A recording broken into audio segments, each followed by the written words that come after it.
and start a new one because the first 10 minutes of this were fucking unusable. Oh, I fucking hope you got the pubic hair band bit. We're gonna lose the pubic hair joke. I worked so hard on that. Dude, the pubic hair joke was top tier. You gotta keep It really was. That was like solid fucking bounce back. Oh man. Alex, did you delete the pubic hair joke? I'm not. I didn't delete it, I just started a new recording. Okay, so then just save the 10 minutes of bullshitting and send it out. Dylan, real quick, say the joke again. It'll be just as funny. Pubic hair. What's happening with my ball? They're multiplying. You just said so. Am I Sisyphus with this shit? What's going on? Do I have the Al Capone disease? Dude, I'll fist your sister. Oh God. It's my favorite metal band, Fisted Sister. Fisted sister. Yeah. One of the great pubic hair bands of the 80s. All right, we're getting wildly distracted. Connor, why don't you start with the recap? All right, there we go. I'm gonna let Connor of 5:30 p.m. take it away. Greetings, Jeeves. I have an update on our journey, as well as some good news I would like to share. Previously, my companions and I arrived at the quaint hamlet of Shitpile. It is not so different from what used to be City 42. I felt surprisingly at home there. Most of the structures are repurposed bits of starship hull and metal sheeting, and the populace consists of crash survivors like ourselves. After exploring the town, I offered aid to the local physician. Mr. Quick preemptively sold our car to a horrifically mutated descendant of the original settlers of Saragon 2. Meanwhile, Mr. L. Flower obtained a horrible sunburn while attempting to ingratiate himself with the locals, and Mr. Roadkill made a new friend who was able to acquire vital ship diagnostic modules at no cost to us. I was also able to obtain a lead regarding the whereabouts of the previous occupant of the cryopod I discovered. It most likely belonged to a man named Guillermo, and it seems that he was bound for the same destination as us, Saragon 3. After we spent a night in town, I received an urgent transmission from Kitz, in which he proclaimed that the Fuelmaker camp was in a state of crisis, and he requested our urgent presence. After a quick stopover at Ms. June Kim's office, Mr. Roadkill was surprised to find his new friend, Mr. Zeke, waiting for us at our vehicle. Mr. Zeke reminded Mr. Roadkill of his promise to bring him off-world with us, and after a tense exchange, Mr. Zeke accidentally knocked Mr. Roadkill's Blurpee out of his hand, an inconceivable tragedy.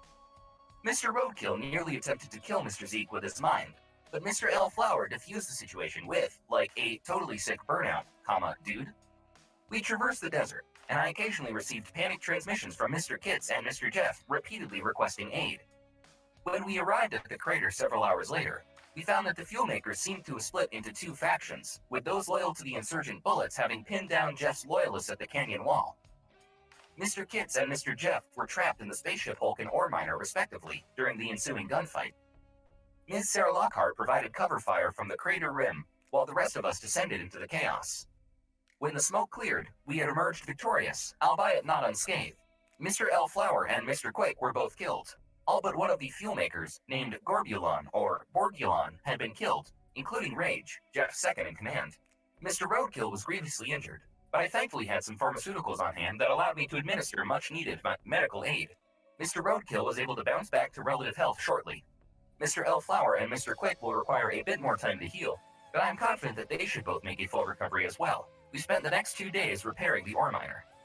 Mr. Roadkill used his magnets to create a hermetically sealed link between the cab and the ore storage pod, allowing all of us to benefit from the cab's life support systems. I was meanwhile able to interface with the badly damaged cryopod and download a backup of the Magellan AI fragment to my system. I heard a familiar voice welcoming me back to the fold. While an organic being might have found this existentially troubling, I, too, found this existentially troubling. We are now once more bound for the town of Shitpile, and hopefully, Saragon 3. Several matters remain to be seen, including the pending trade deal between ourselves and Mr. Cletus, as we will require more fuel to get off-world. There's also the matter of what exactly happened to Mr. Sweetstar's corpse, and the issue of who will be coming with us in the ore miner. We have 7 seats and 8 prospective passengers. We will see what will happen. I hope to speak with you soon, Jeeves. Weevil, signing off. Yeah, I'm like 95% certain I heard it too. I think I said Kali and Janko both fucking died. I was like, damn, I don't remember. I was drinking last I session, meant but I to don't say they remember were that. injured, but yeah, no, they were both injured. That's what I meant to say. They're alive. I didn't. Oh God, I didn't make a new character, dude. Yeah, exactly. I was like, I don't remember asking you guys to I know. roll on I new fucking shit. in the past I said it with such confidence too. 5 p.m. Connor, what are you doing? Yeah, I don't know. Very good. Good shit, Holmes. Have your inspiration. Take it, you filthy animal. Yum yum yum. And we resume essentially with you guys flying your Hunk of junk. strike fighter into shit pile territory. Collie piloting it low to the ground over the desert sands. Wait, did you guys do everything that you needed to do to fix this car up? The last thing, so from what I remember, Rhodey spent 2 days in game linking the life pod or the life support between the cab and the ore miner storage pod. Yeah.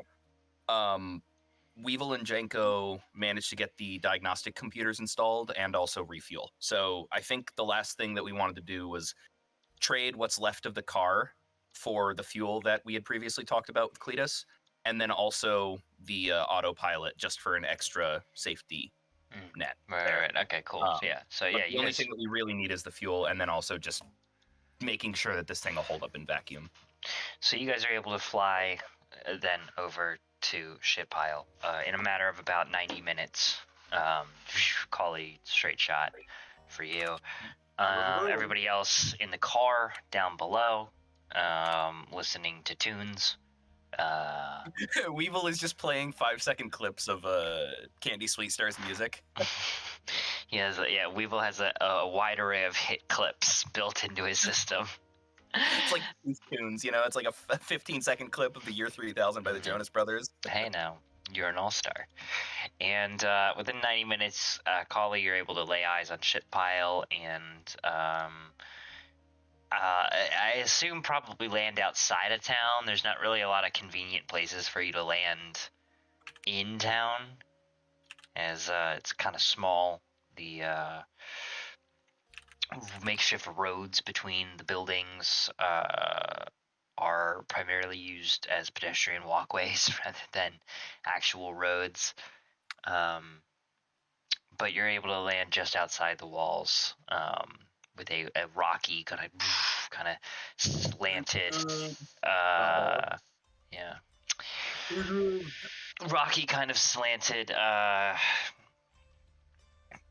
don't know, position that the ship is in, as it kind of semi sinks into the sand just by like an inch or two and creaks over about 5 degrees, but safely landed in one piece. One Piece. That leaves you guys are fucking children, just ADHD animals, just like hearing trigger phrases and spitting out fucking key phrases and result. I think the proper Can't wait for the retirement home, boys. cockatoo. Yeah, you guys are Russian sleeper cells. You say One Piece and you guys are demanded to be.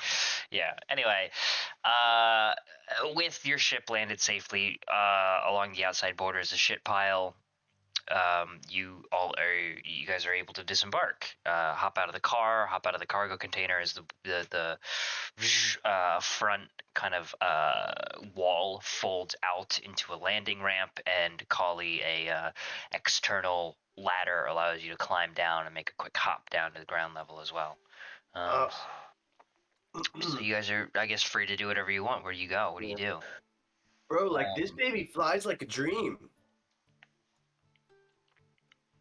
Yeah, how did Collie do driving? I mean, it was pretty smooth, right? Like, yeah, I mean, this was inner atmospheric flight, so a whole different ball game from obviously spatial flight. But yeah, it's solid. The thrusters held up. Collie, you got a few sputters here and there, but you're able to essentially just let off the gas and let things kind of cool down and recalibrate themselves internally, and then lay on a second later. Easy peasy. pretty smooth ride. Otherwise, you're dealing with very little atmospheric conditions in the middle of the day, and it's a very short ride, all things considered. So yeah, pretty solid all around. Nice. So before we go into town, I believe it would be beneficial to discuss our strategy for dealing with Mr. Zeke, as it seems as if the plan is not to allow him passage on our limited capacity vessel. And I wonder what the best course of action would be, as we still need to go into town for the fuel. I think the best course of action is to just not tell him anything and leave without him. Why bother? What is he gonna do? Jump at us? You want to just like ignore him? This is mostly your thing, Rhodey. So like, I'm gonna let you handle it. It seems as if a promise was made. He was speaking of you owing him something. Yeah, I did make a promise. What is your question? So just like blowing it off, gnarly. You are going to blow him off as part of the promise? No.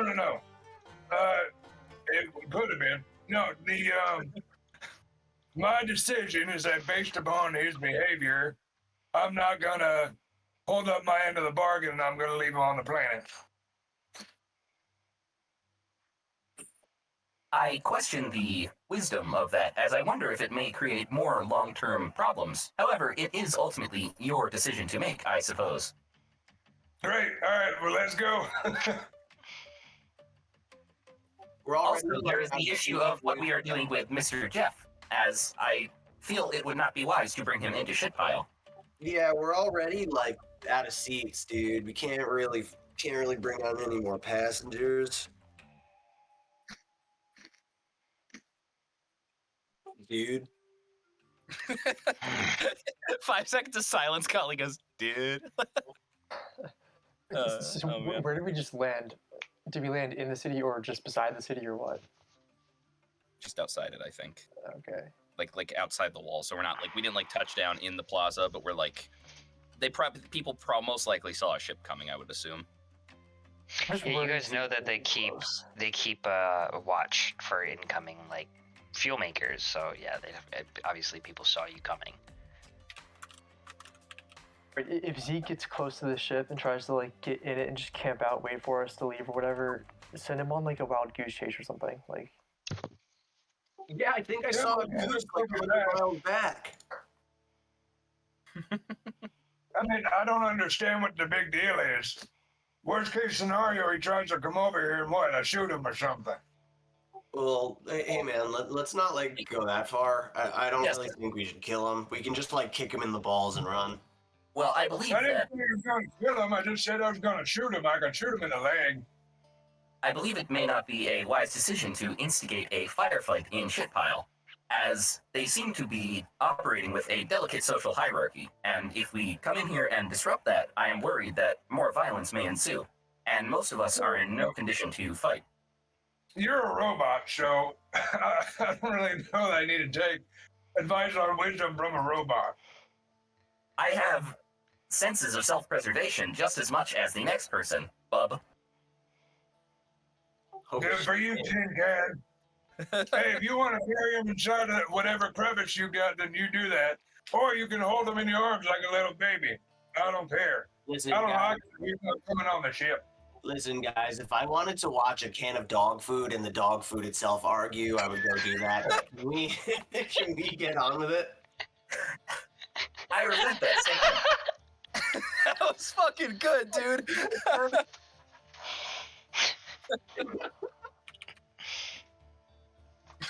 Like, no mama now, huh? Oh my god, the genius is gone. He could not even say Bahama Mama. And to be honest, I thought we were like friends now, but after that, I don't know. No Obama mama now, right, dude? Yeah, it's not very Obama mama of you. Listen. I've got like an idea. What we'll do is, if Zeke comes up, I'll sneak behind him and get on my hands and knees, and then you push him over me, and we all run away.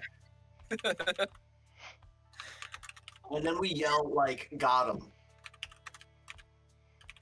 So that Bahama Mama joke, that took all that you had, right?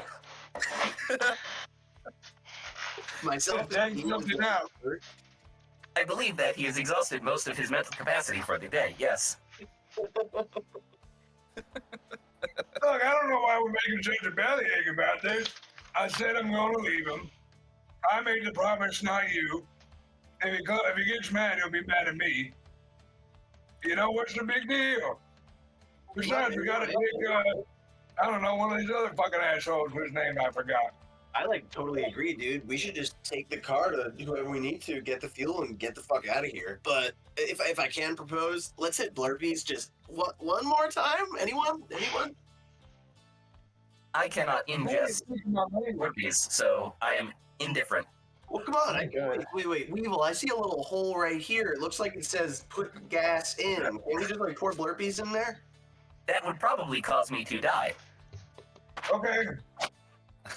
Weevil takes out a fucking, like, he has like the empty lift package and he unrolls the label off of it and smacks it over his fuel port. Just like a sticker on top of it now.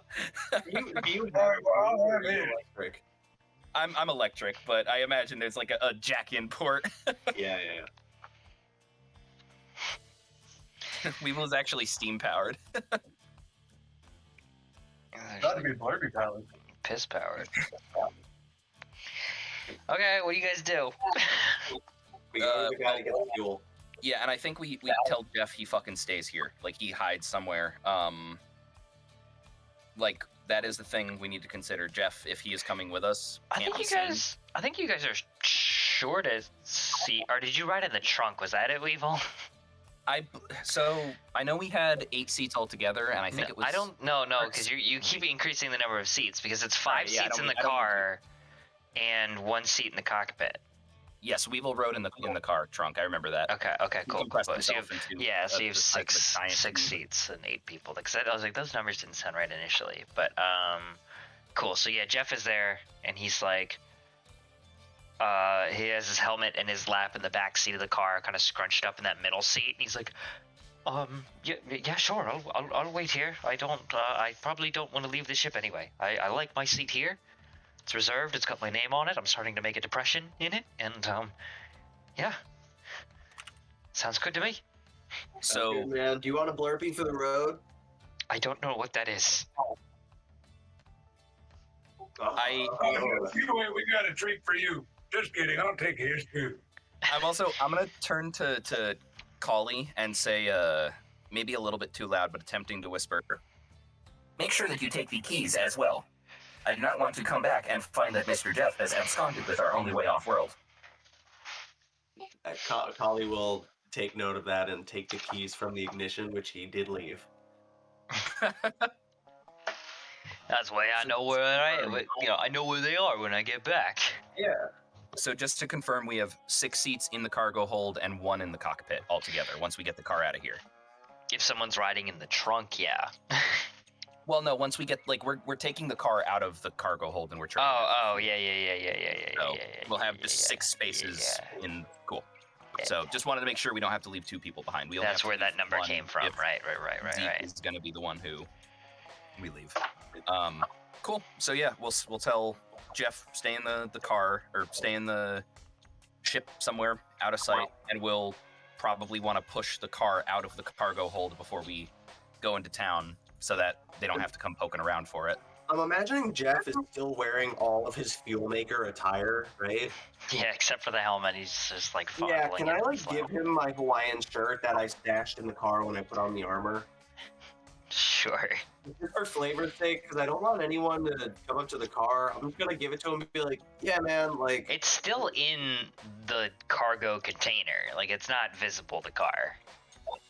So he's gonna be sitting in a dark car in the middle of a, like inside of a dark cargo container while you guys go around town. Yeah, but isn't the game plan to bring that one guy the car so we can get the... Oh, yeah. Eventually, yeah. because But are that you was- gonna bring it right now, or? I mean, we can go to Blurpees first. I fuck with it. Get a little drunk for the drive. Okay, from a time perspective, is Collie wants one more Blurpee. All right. Yeah. I mean, Weevil is a little antsy to get off world, so he'll say like, I believe that time is of the essence, especially if we have an unsavory character such as Mr. Zeke lurking around town. We do not want to give him the opportunity to enact any plans against us. So I think Blurpee's trading car, get off world, and perhaps I or Mr. Quick could stay behind and ensure that the cargo pod is in fact vacuum proof. just because we flew it in atmosphere, we don't necessarily know if it would hold up to the crushing effects of vacuum, you know? I guess making another check. If you think it's necessary, I can check it out again. Take some time while you guys go get drunk, I guess. I don't know if we specifically checked for that. I know Rhodey connected it to the cab, and we've also kind of run all the diagnostics and everything seems to be working. But I'm mostly looking for like a hull integrity, I guess, just to make sure it seems like, yeah, this is reinforced, it's not rusted, it's not going to buckle when we go into space, and, you know, the vacuum wants to cause it to explode. Yeah, I also really want to double check on the little tube system between the cockpit and the passenger area. See if that's secure so that it doesn't rip open and kill us all. I mean, if you and I want to stay behind, I can assist you. And then we can meet them up in town at Blurpee's in like 15 minutes. Yeah, sounds safe. You guys just check out the ship? Yeah, we're confirming that the cargo hold is gonna hold up in vacuum. The like ore miner collection pan that we turned into the cargo, or like our essentially where we're gonna sit. Yes, exactly. Okay, cool. All right, and obviously you know that Rhodey essentially made that work. Oh, did you? Well, I know you hooked it up via pipes, but did you do anything on the hull, or was it just generally?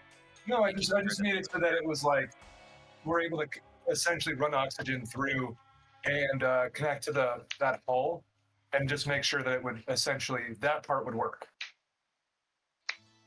Gotcha. Okay, cool. So I guess, yeah, Jenko and I will be focusing more on the technical and mechanical side of like the hull itself, and not so much your life support systems then. I mean, you should check them. I mean, somebody other than Rhodey should check them. I trust you implicitly. Mr. Dog Food. Mr. Doggy Dog Food. All right. Okay. So plan is you guys head into I guess Blurpee's is the first stop. Yeah. And Mile and not go to Blurpee's. yeah, Weevil and Jenko are staying behind. Yeah. And Jeff. Well, since we're going back to Blurpee's, I mean, I had Blurpee's with me when we left. Oh no, I drank them on the way to the gunfight. That's right. It was also 2 whole days ago. Yeah. Yeah. That's right. Yeah. I definitely would have had them by then. Oh man, your burgers probably have a good layer of that green stuff that tastes really good. All right. So, as the majority of the party heads into Blurpee's, rather into town proper, and starts making their way across town into Blurpee's, you guys round a corner around some guy's shack. You don't know who lives there, but you guys are walking through sort of the grid system streets of this small town, and you begin to hear kind of a whirring of some sort of gas-powered vehicle whirring your way. And as you guys begin to round the final corner to get to Blurpee's, and you can see the neon sign in the distance, you see coming sort of to a skidding halt Simon, the sheriff, on that sort of familiar-looking ostrich modeled motorcycle, unicycle, gas-powered vehicle that he was on before when he initially met you, when you drove up to Shitpile. On the back of it sits Zeke, and they kind of come to a skidding halt as they eye you guys walking across sort of the open plaza of the town to shit pile. And Zeke, he comes to a grinding halt, and he kind of puts a hand up and waves to you all. He goes, "Oh there, hey, you all got a minute?" Hey, Rhodey, I think this was you, man. Yeah, ready, Wolf. Turn. Yeah, got a minute. But just one. He dismounts the cycle, swinging his leg over, and Zeke kind of just sheepishly pops off the back, and Simon begins to kind of cross the distance to you, while Zeke kind of hangs back near the cycle.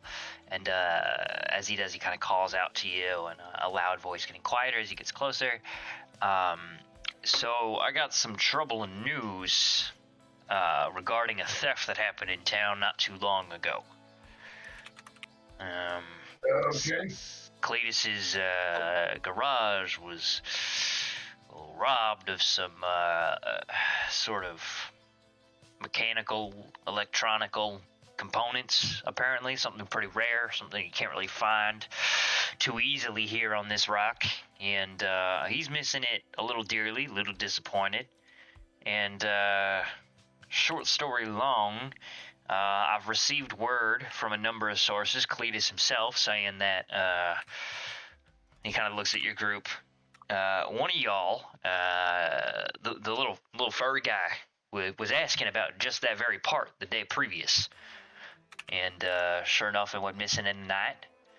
And sure enough, I got a radio report and a couple other reports that are quite worrying. That being radio report that just came in not 2 minutes ago, that you all flew here in some sort of big yellow contraption. That's right, we did. Right. Do you see where I'm? Do you see where I'm going with this? Do you see why there might be cause for concern? Oh, sure, I understand. I do have a question for you, though. What's he doing with it? He looks over his shoulder. Yeah, Zeke. Well, I'm maybe not at quite liberty to say. What's important here is the missing property, and No, hold on. I'm gonna make a guess. That fella right over there said something trying to implicate us in that theft. well, whether anybody said anything or not, you understand that circumstances are not in your favor. You were asking. No, I want you to level with me. I want you to level with me, and I'll tell you the truth. I'll tell you everything I know. But I want you to level with me. The reason you're asking because that guy told you something, because I got some news about that guy. Well, I'd like to think you were going to tell me the truth regardless, but... And as he... dots appear above his head as he processes what to say next. Can you roll me a persuasive check, Rhodey? Oh, Rhodey. Yeah, I'm gonna request that I use punch. No, I'm gonna request that I use perform. I don't know, because you're not really, like, you're not telling a lie, you're not really giving a performance. I think, like, talk or connect would be applicable. Then I'll do connect. I'm a little bit better. Okay, and then I'd take charisma, obviously, as the main edge. No, it'd be +0. Roll the dysentery check. Yeah. Know to poop your pants. An 8. He looks at you for a minute, he looks back at Zeke, and he looks back at you. Yeah, Zeke did say he saw something the other night.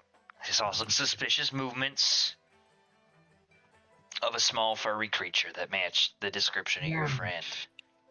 So he's profiling. That's funny, because where we were the other night was not over here in Shit Pile, but actually across the way in the desert. Could have been us. That's number one. Number two. Real quick, because I feel like this is Dylan getting mixed up. What Rhodey just said was a lie. Because Zeke is talking about the night that the sensor modules were stolen, and that is the night that he stole them for you while you were in Shit Pile. So you were there. You were in town this night. Which is why I'm like, Okay, I think this is Dylan accidentally telling a lie, not Rhodey intentionally trying to Right, fool it him. is. So You're let me right clear about that that. up. It is Dylan because I was getting the because Yeah. I was assuming that he was lying about the day. No, this was stolen while you were in town, and everybody knows Yeah, I because thought Cletus Zeke was told saying- you. Oh, this was Right. stolen. I thought Zeke was saying that it was like a few days ago, because we were just 2 days ago. Like we were in across Yeah. the desert the last 2 days. It was 3 days ago. Yeah. So, and that's when you were in Okay. Chicago. Do I feel as if I could whisper to No, not really. You guys. Well, Janko's not there. Janko and yeah. So then, sort of, bring that back. Well, so that's funny, because I remember I got real drunk over at Blurpees a couple days ago. Uh huh. I woke up in June Kim's house. She was taking care of me, and I hear a knocking at the door. So I go out and I look, and there's Zeke. That's where I met the fella. He comes in. What does he do? He just starts stealing stuff, taking it, putting it in his pocket. I'm asking him who he is. I'm asking him what he's doing. He's saying, "No, don't you worry about it. I'm a good old friend of June." And just started pocketing everything that he could get his hands on. He was just taking. So I think if you're looking for somebody, I think it might be that guy. Right. Yeah, June Kim did say something about some missing medical supplies, and she did mention you were left in quite the state in her trailer while her and the robot fella that came with you were working on old man Jenkins across town. Which brings up another point, if I'm being honest. And he kind of looks at you, Rhodey. He goes, it puts you and your friends collectively at the center of a lot of thefts, and I don't mean to point any blame, but anyway, I think a way to shake this out and to, you know, we could clear the air real easily if we all head back to that the big yellow brick y'all flew in on, and we grab Cletus first, and we see if that stolen property is installed in your ship. And if not, then I think that more or less, you know, clears you. If he gives the ship a once over and can't find his property, then, you know, it at least dismisses a lot of the story that Zeke was spitting. Does that sound fair to y'all? Let me give Dylan a couple seconds to think about how he's going to respond. Yeah, this one's tough. Well, if it isn't the consequences of our own actions. Yeah, what are you talking about? All right. Here's what I'm gonna do. Ready? Because I that's enough thinking. Rhodey's eyes roll into the back of his head as he computes. You know. He starts foaming a little bit. All right. Why don't we do that? And why don't you bring Cletus? And why don't you bring Zeke? Since actually he's the one that we got it from. The part that we were missing, Zeke is the one that provided it to us.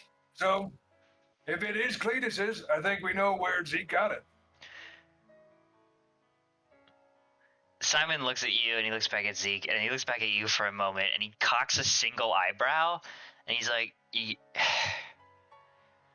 y'all are telling some interesting stories. There's a lot of he said, she said, but I need you to understand where I'm coming from as a lawman, and if there is stolen equipment installed in a ship that you flew in on, you realize that regardless of who stole it, someone's going to jail, right? Sure, ain't gonna be me. Well, no, it might be you, is what I'm saying. And what I'm saying is, if what you're telling me is true, a lot of you are in a lot of trouble, and yeah, if you can prove that Zeke had something to do with it and wasn't just telling tall tales for no reason, now, hold on. Why then is he's it going Zeke too. is like that? What? Zeke he's a thief, and you all know that he's a thief. So why is it? we don't know anybody's a thief yet. That's what we're finding out. My point being, if what you're saying is true, and you ask Zeke, no, June Kim told me that she left you in her trailer and things were missing afterward. And Zeke told me that Cletus told me things were missing from his shop, and Zeke came to me after the words and told me, "Oh, I saw a small furry creature messing around Cletus's shop late last night." That was a few nights ago. Cut to a few days later, enough to presumably install whatever technological mumbo jumbo was stolen from Cletus's shop into a ship. You guys fly back in on a ship. Now, either that's extremely circumstantial and lucky for you, or we're dealing with some newcomers to town that may or may not have committed a few crimes. And whether Zeke had something to do with it or not, you need to understand if things are found in your ship that were stolen from this town, I have an obligation as lawman to do something about it. Now, I'm just trying to be upfront and honest with y'all, because that's how we do things in Ship Pile. That being said, Mr. Rhodey. That ain't how Dick done said in Ship Pile. Yeah, Mr. Rhodey. Now, no. If all of this said, if there is proof that Zeke had anything to do with this, he will be in equally as big trouble as you all. It's just I have less evidence that he had anything to do with it than finding the stolen property on your person, rather than you simply saying Zeke had something to do with it. Hey, guys, I understand tensions are really high right now, and look, Mr. Lawman, as a law-abiding citizen myself, all I have come here to do is drink a Blurpee, and I shoveled some sand. And while I did a shit job at it, I still shoveled some sand. I'd like to say there's probably a pretty easy way to solve this, you know? The robot that we came in with, I'm pretty damn sure, and Collie, scratches the back of his head and kind of looks at the sky, goes, I'm pretty damn sure he's equipped with some sort of, fingerprint scanner, you know? So we could simply clear this up by going and finding him, who he just went off in that direction, and I point to the direction. We could go grab him, head back to the ship, and if we do have your, part, he could scan it, and if Zeke's fingerprints are on it, that shows that we got it from Zeke, meaning he's the original thief, and then what we can do is somehow settle with Cletus that this is the part we need. Maybe we could trade him for something else. We could work it out with Cletus since we are the law-abiding non-thefts in the first place. Does that make sense? Yeah, we bought the part. Rowdy. I'm sorry, you bought it from what? Well, No. I'm interested to hear what your friend has to say here. What was he about? Go, Mr. Roadkill, please proceed. This should not be news. We already discussed this, that he essentially gave us a part that we needed. What? We discussed this already, that Zeke gave us a part that we needed and we got from him. He provided it to us as a trade. Yeah, but you just introduced the proposition of purchasing for the first time, so that's why he was interested. Oh well, that's it's the same shit. It's a trade. Not necessarily, no. But he goes, okay, well, your friend trying to suspiciously silence you has a point. Why don't we all head towards the ship you flew in on? You said your robot friend is back there. Great, we can examine the part in detail then. In the meantime, and he pulls out a little walkie-talkie off his hip, and he goes, Roger, why don't you go grab Cletus and head to the northwestern side of town when you get a chance. Your earliest convenience, we have the theft to investigate. We need his expertise. I think it sounds totally fair, man. I'm totally sorry that we're at the center of all this. I assure you, it's just a total misunderstanding. These friends of mine that I met 3 days ago are the most upstanding of gentlemen and robots. So I assure you, everything will be squared as soon as we go back to my friendly, law-abiding robot friend who can scan for fingerprints. You keep saying, He goes, yeah. Fuck the pigs. All cops must die. You keep saying law-abiding, and that's quite suspicious. That being said, why don't we mosey on over? Cletus and my associate will be joining me shortly. Suspicious of us, but not at all of Zeke. That's interesting. What he said. I don't know what is you guys. He begins to usher you guys there if you guys are willing to go. As he's just I don't know what's going on between you two, but I don't really care. I'm trying to get to the bottom of this. Yeah, dude, I'm going. Of course I'm Hey, going. Zeke, come on, buddy. And I'm gonna wave Zeke to come over, and I'm gonna wait there for Zeke to join us. I mean, Zeke's coming, but he's not getting Okay. close to you. Oh, I'm waiting for him. Zeke's Like, a big old piece of shit. He's like 10 feet back with, you know. So if I stop walking, he will also stop. Yeah, he doesn't want to be anywhere near you. And at that point, he's like, "What the fuck is going? Come on,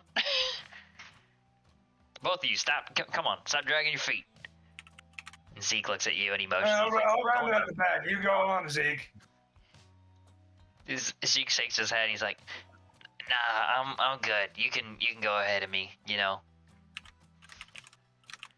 newbies in town first. After all, I wouldn't want you to get lost and forgotten in the bag."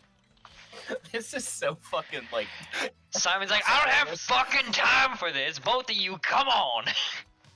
Ollie is following very, very like appropriately, at a nice distance. You know. Yeah. Ollie's trying Brody's not gonna budge. He's not gonna be told what to do by some makeup fucking lawman, and he's certainly not gonna get played by Zeke. Mr. Roadkill, do you have a problem? Is there a reason? Zeke, you too. Is there what? Zeke, get the fuck over here right now. And Zeke, he's gonna look at you and shrug, and then scamper past you up near Simon. Great. Now Brody will continue walking. Okay, are we done being fucking idiots? I've had it up to here with a lot of you at this point. Your story don't make sense. You're all being immature. He said, she said bullshit. Is thefts galore happening in my town since you all showed up? Losing my fucking patience. Like, hey man, if there's one thing you can trust, it's a. I don't want to hear it from you, law-abiding citizen. All right, I get it. You didn't do anything wrong. You're a good boy. Do I get it? Treat? I don't say that. Yes, Simon says, yeah, you can have these nuts. Great. Knuckle sandwich. Have these nuts. Yeah. So you guys mosey on over to right back to the ship from whence you came. Meanwhile, Weevil Jeff, who's in the fucking car still, wearing Collie's old Hawaiian shirt, and Jenko. Okay, so I mean, I'm not gonna do anything to this. I'm just curious, so I can paint a mental picture. Is Jeff wearing, like, I know he's wearing the Hawaiian shirt, but is it like on top of his fuel maker spiked armor? No, he's like taking that off. So he's wearing like cargo pants with chains and harnesses on them, and then just like an open Hawaiian shirt. Cool. And again, I can't act on that because obviously I have no idea what's going on. But like Weevil is like, I'm just curious because if like there were fucking shoulder spikes sticking out of his shirt, that makes it really funny. Yeah, no, he took that off. But so, you guys are working on the ship and examining the hull integrity essentially from like the welds where Rody created the connection and like the bullet holes and stuff like that, right? You're checking to see if it's vacuum sealed. Is the idea? Yes. And you know, if I'm able to help Jenko in any way, 100%, I would like to do that. But if not, I want to make sure that we're not going to stress the life support system too much by making it support 7 people instead of just 1. Okay. Jenko, I guess, is that okay with you that you're primarily taking over the hull integrity and Weevil's looking at that? Yeah, I'd prefer that actually. Okay. So Jenko, why don't you give me a fix int check is probably what I would initially say to look this thing over and make sure like welds are secure and whatnot. And then Weevil, I think I'd ask for be intelligence based is my first instinct. And then I would probably say, I mean, I think I'd take program too, based on what I think it's part of the concern that I'm about to raise. Yeah, because I think program int would be. I mean, not only is it my highest roll, so I'm going to advocate for that, but that's kind of the avenue I'm taking, making sure that like all the numbers match up, and we're not going to burn this. So Jenko, you look at the hull and you notice just essentially a few weak welds over some bullet holes, and just like a handheld blowtorch in your toolkit and some smoothing over can essentially patch things up and ensure that the vacuum isn't going to give with a few spots of high pressure force, essentially. So you feel like this thing is relatively secure for the best you can get without maybe talking to Cletus to get some like scrap metal, or like getting a new hull entirely, or like something more severe, something more thorough. But like with the tools you have on hand, you're like, yeah, this feels solid enough. The best we can probably do. After just 10 minutes of working, you're still in this process, by the way, when what's about to happens. Meanwhile, Weevil, you are sort of up in the ship a little more, checking out the life support system, and you notice essentially there is going to potentially be, over longer term flights, i.e. the 48 hours that it's going to take you to get from Saragon 2 to 3, rather than the 90 minutes it took you to get inner atmosphere to here, potentially a power supply issue. You are going to essentially be slowly draining power faster than you can, or slowly draining energy faster than the ship can produce it, essentially. So you'll be, you think roughly within 16 hours, you're going to fizzle the battery out and then be stranded. And then that runs a risk of it not being able to, like a dead car battery, not being able to restart at all, which would be terrible, because then you would be stranded in space, kind of just drifting. And like less than halfway there, basically. Yeah, and you realize that the root source of this is because the life system is now detecting that there is a larger cubic space to provide oxygen for, and the oxygenator is working overtime, drawing more power, working, so there's a potential way to make this thing more energy efficient, or overclock the power supply / CPU potentially, or somehow get some external power sources in here. Yeah, because we have, I think, 2 powered B cells. So if we could hook one of those up and possibly get another, maybe 10 hours per battery, even, that would be enough to get us there. And you think that would probably work if you jury-rigged the B cells up. That could get you. So he's like, as soon as he realizes that this is going to be an issue, he's already plotting schematics, and I know we're about to get into something, but he is trying to figure out a feasible way to do that will let us continue with this plan without the least amount of adjustment. Yeah, so very measure twice, cut once. You start drawing out your schematics before you even do any work. And essentially, as you think you develop the best plan you can, as you're finishing up the plan of action, and as Janko is finishing up just some welds, you guys hear kind of a loud whistle as Simon calls out. He goes, "Hey, little furry guys, a robot around? Hey, yo, Simon Wells here, friend, and lover, maybe." Can I try something before we get back there? There's something I wanted to do, or wanted to try. Would that be possible? Sure. Does Zeke have a backpack? Yeah. How accessible is it? Like, if I were to use telekinesis, how accessible would it be? He has a it's a tied satchel, like it's like a one shoulder strapped kind of sling bag, but it's like a large sling bag over one shoulder around his chest, kind of like a burlap sack that has like a metal bracket that like a drawstring is then looped through and then tied off. So essentially you'd probably have to untie it, and then you could just flip the flap open.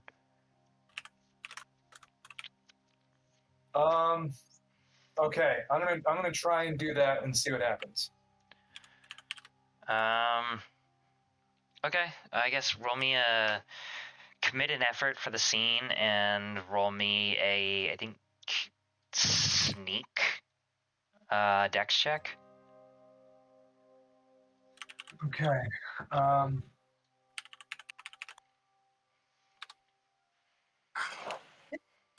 Here is the check. Buddy. With a 7, I think it's not quite a failure, but it's not quite a success, because I was looking for an 8, but you did get above a 6. So I think essentially the compromise there is you essentially get his bag. It takes a while. You're sitting there manipulating your hand very slowly and calmly as you're also focused on walking, not tripping over the sand, and like it takes a lot of concentration to use your mechanical power or telepathic powers, telekinesis powers. Jesus. And you of course don't want to alert your subject. So it takes a minute to get this knot undone. And essentially, by the time you get his backpack undone and are able to sort of begin lifting up the thing, you round the corner and you guys are about 60 feet away from the ship, and you guys are essentially at the ship as you get his bag open. Okay. I want to try something, one more thing before, since the bag is open. I'm going to try and telekinesis the Lateran Prismane into his backpack. Okay, so that is so that's essentially why that's the narration of you get it open, but it's a not too late, but it's risky in the sense of yeah, I know. I know. Okay, so we'll get to that in a second. Essentially, is what I mean. Is you don't get to do two things because it took you too long to do the first because you didn't roll well. Okay, got you. So Simon calls out to you guys, Weevil and Janko, and he's like, "Hey, I got something to discuss. Can you both come down here?" Yeah. I'll go like punch the wall and like call for Weevil if he hears it. Oh, easily. Yeah. Weevil will, poke his head out of the cockpit, and you hear a couple more beeps and boops while he finishes up the plan, or ties a bow on it for now on his comm pad, and folds it up and stows it away, and then he jumps out of the cockpit and just like reverberating metal as he like lands on the ground. So for what it's worth, I'm gonna sort of go back to the car and just whisper to Jeff, just fucking hide. Okay, so that's just as a I mean, that's gonna be probably a little suspicious because again, he's in a cargo container, so he's like, "Hey, could you guys come here?" So you climb down off the side of the cargo container and then walk inside of it. Okay, I thought it was inside. Never mind. If I'm outside, I'm not doing that. Okay.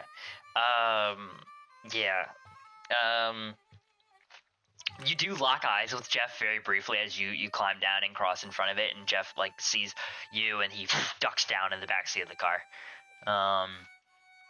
And as you guys are climbing down off, and Weeble jumps down out of the cab, and Janko kind of makes his way down.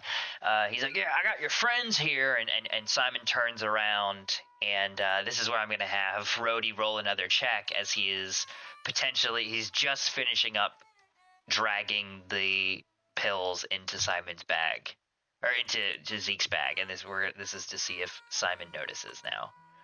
So I need another sneak dex check. All right, come on, baby.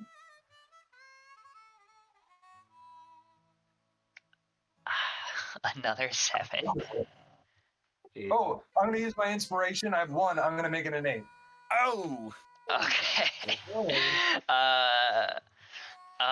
He turns around just in time to see you as you drop the things in his bag, and Simon turns around. You quickly drop telekinesis, and the pills kind of land in his bag with a little more force than you want.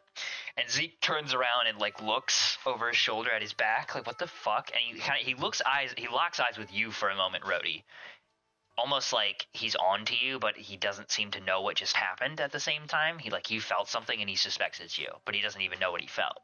At the same time, Simon turns around and he doesn't seem to pick on this up at all. He's like, "I brought your friends and one of the locals here to discuss some thefts," and then Simon turns back around without missing a beat, and you feel like you kind of maybe got away with this, at least as far as Simon is concerned. Okay, I have one last thing I want to do. It doesn't need to be right now. I essentially just want to tie his bag back up. Okay, so by the way, this is going to cost you 3 points of effort. All of my telekinesis. Okay. He's just getting nosebleeds as he's staring at the backpack. I'm like throwing up slightly as I'm like doing this. Your eyes are in the back of your head as he's like, "What's happening? What's going on over here?" Why has he got all those veins popping in his forehead? What's happening?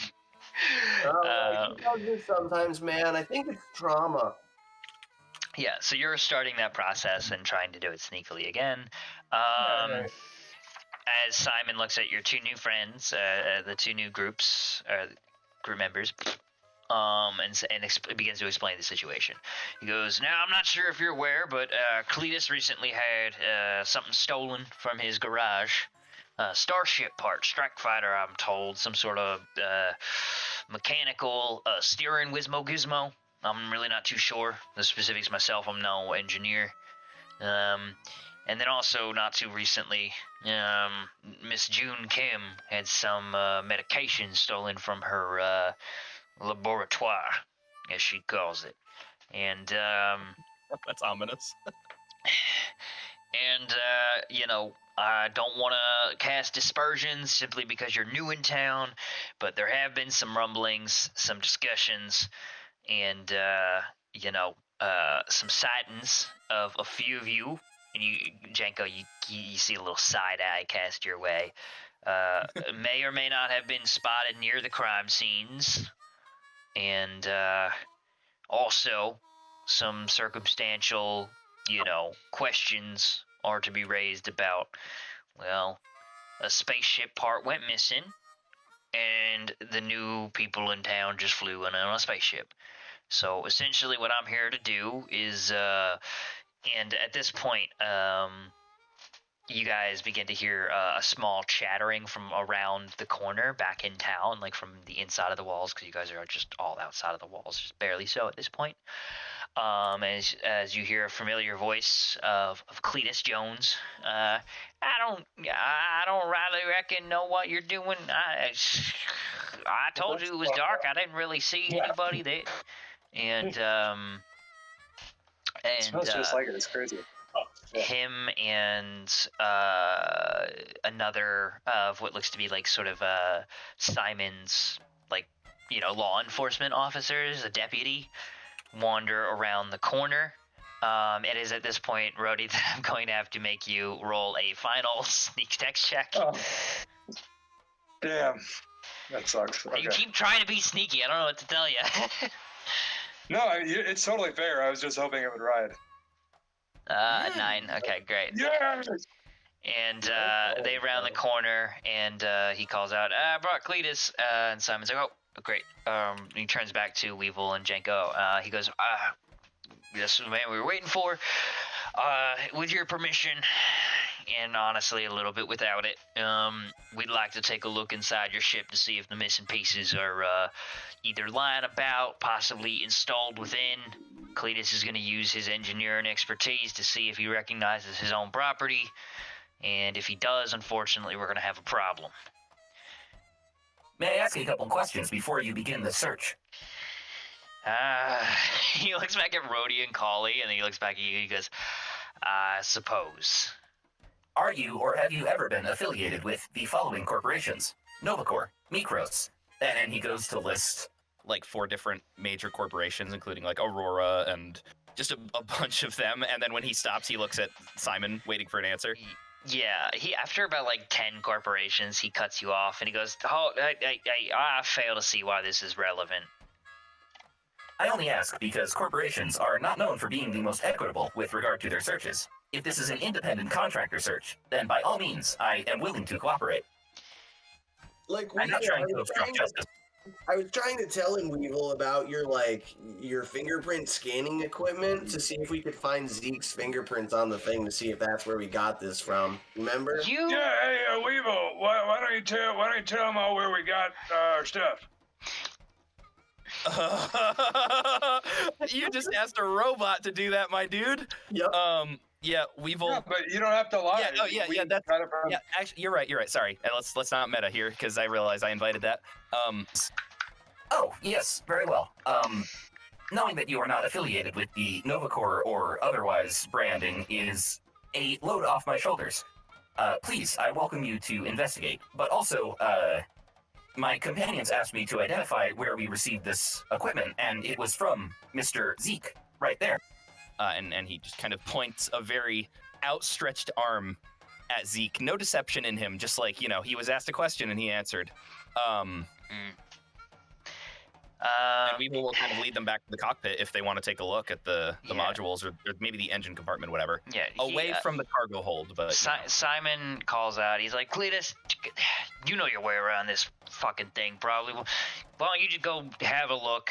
You have their consent. You have mine. I'm not gonna know what I'm looking for in there, so get up in there and see if you see what you're missing. Like, please don't touch the little hula girl that I have on the dash, bro. That's pretty important. His name is Jeff.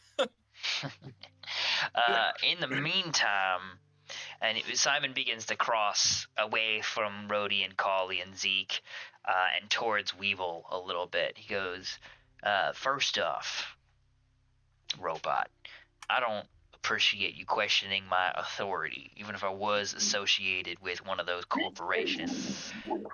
I have a job to do here, and you saying, are you a Microsoft whatever employee, therefore I have a problem with it, does not sit well with me as sheriff. Are we do we have an understanding on that regard? Very much so. I apologize if there were any inflections in my tone that may have implied I was challenging your authority. That was not it. I just merely asked because in the past, corporations have been unequitable. I could give less of a sand crawler's ass about your predispositions to whatever the hell, honestly, you're referring to.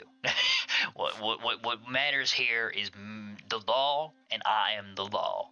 That is the bottom line. Now, the only reason I'm giving you a pass on this is because you said something that might have intrigued me a minute ago. And that is, you pointed to, our dear local there, Zeke. Troublesome and suspicious as he may be, he has been in town for quite a while, and you have not. That being said, your story aligns with that of your friends, and I'm willing to give it a listen. But I want to ask, if you got this, if you are in possession of this part, as I unfortunately suspect you are, and you all seem to not be in denial of at this point, then, and you obtained it from this man, were you under the knowledge that it was stolen when you received it? I was not informed of the specific location or origin of the part prior to our acquiral of it. Acquisition, apologies.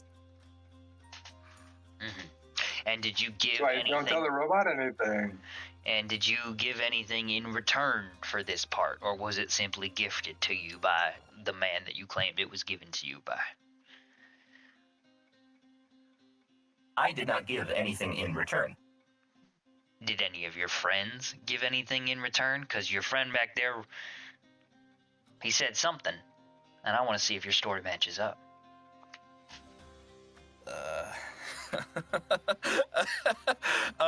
Weevil's head pivots away really quickly so that the LED display is on the other side, and a couple cartoon sweat drops down display, and then it rolls, it swivels back around. Still the same expression, and he says,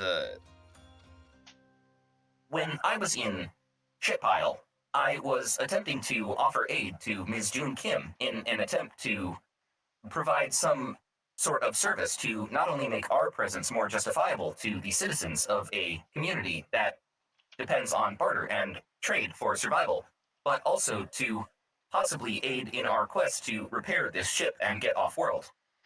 I was not aware of any particular deals that would have resulted in our acquisition of the parts. All I am able to testify to is that Mr. Zeke provided the parts to us, and I was not there for the particular conversation, although I did witness the transaction from some distance away. So, to cut through all the bullshit you said, the preamble and the epilogue, there was a transaction and you don't know what was traded. That is an adequate summary. Okay. Unhelpful. Why I don't can you, tell you what was traded. you can't hear this conversation. Oh no, I thought they were like 10 steps away. No, the intention of this then is that he is specifically asking Weevil, hey, Yeah. I'm gonna ask you some Okay, questions, I and I'm gonna didn't- see if whatever the fuck you say lines up with what they say, and if he's yelling this out and you're able to interject, and then that defeats the I purpose. didn't realize it was so close. Yeah. Yeah, Then I have to Weevil spend would my be yelling full this either. body. Weevil is talking with the Okay. sheriff in a pretty Yeah. conversation. Okay, that's my mistake. My bad. Although I fucking love the idea of Rhodey butting himself Yeah. and being like, Oh, oh god, I yeah, can tell you where it came Yeah, from. Dylan is. I don't know if you guys have picked up on this, but Dylan is desperately trying to dig himself out of the hole he has put himself in by doing 90 things during this interaction. I don't know what you're talking about. I don't. Yeah. I like to you do fall something. I'd also like to directly do into one my more hand. thing. Can I do one more thing? I like to do 4 things. Hold on. Before we go any really further, can I do something really quick? Yeah.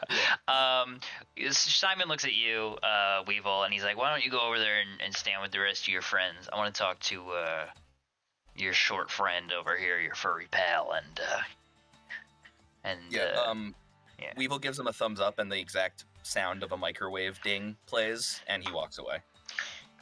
Mr. Janko, could you join me over here by the side of the cockpit for a minute?" Yeah, sure. He looks at you and he goes, "I'm gonna ask you the same thing I just asked your robotic friend here. I'm not playing games. I'm not trying to trick you in any regard. I just want to hear what you have to say. We have understanding on that regard?" Yeah, so when we came here, we had sort of a laundry list of items we wanted to buy if you guys had them.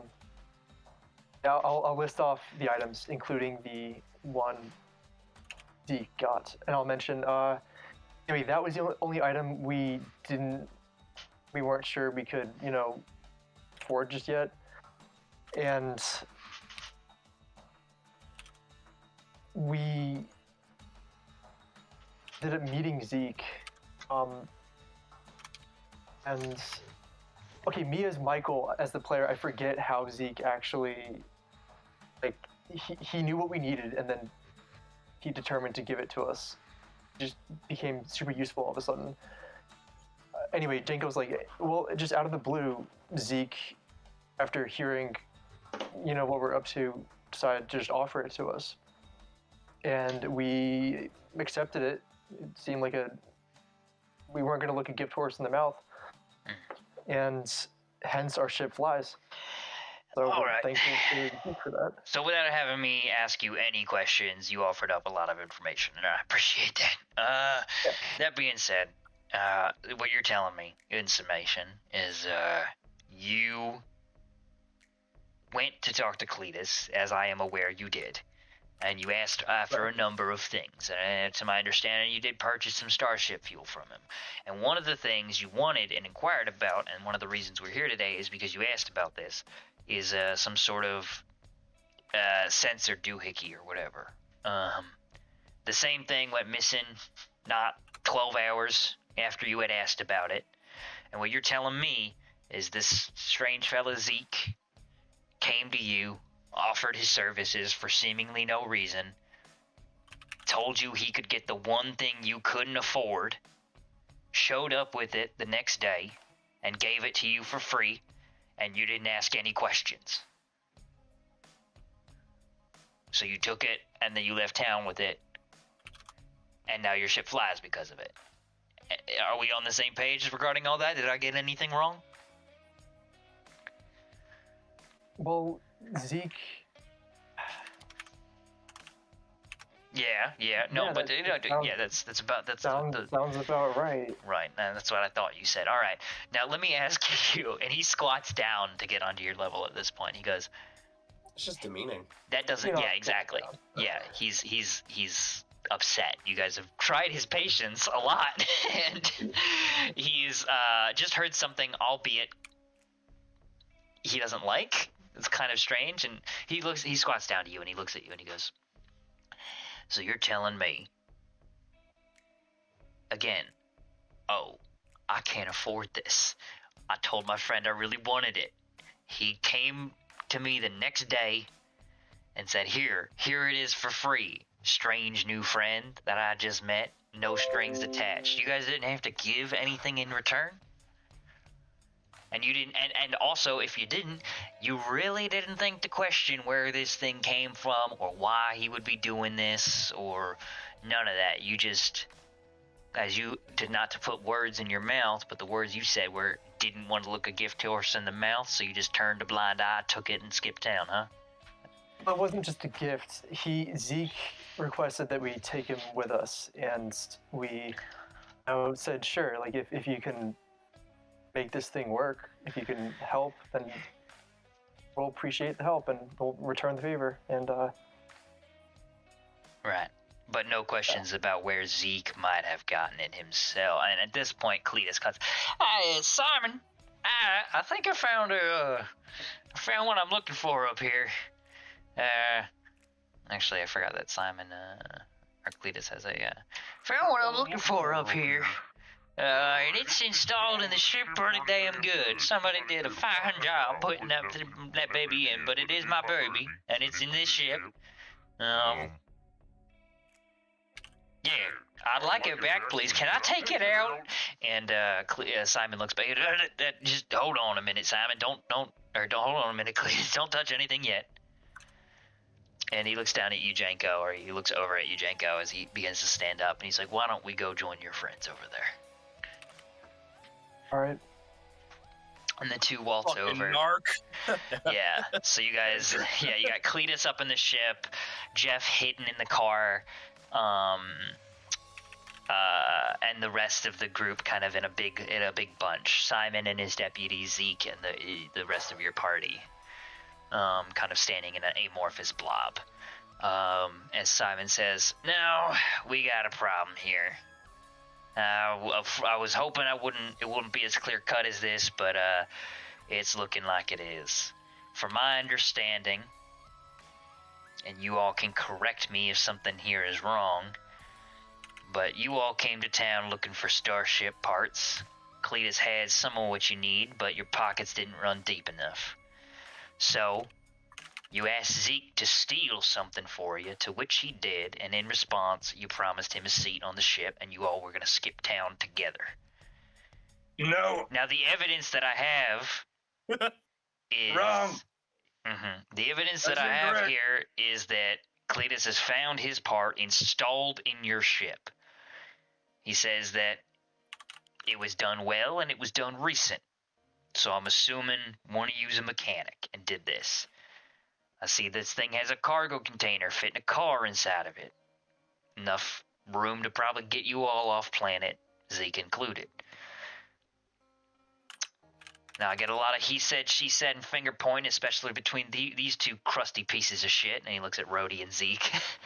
And honestly, I don't... You're wrong. And honestly, I don't care for it, because right now you're both looking like criminals. So I don't care which one of you's more guilty if you're both guilty, period. Now, How are we supposed to know where he's going to get it? He just said that he could get it for us. And I'll raise the How am I same... supposed to know he I'll raise the same point that I raised to your short furry friend here, who said he got it. You came in asking about it. Your friend saw it, said that he couldn't afford it, and left. You know Cletus had one. Sure enough, the next day, same piece of equipment shows up in Zeke's hands.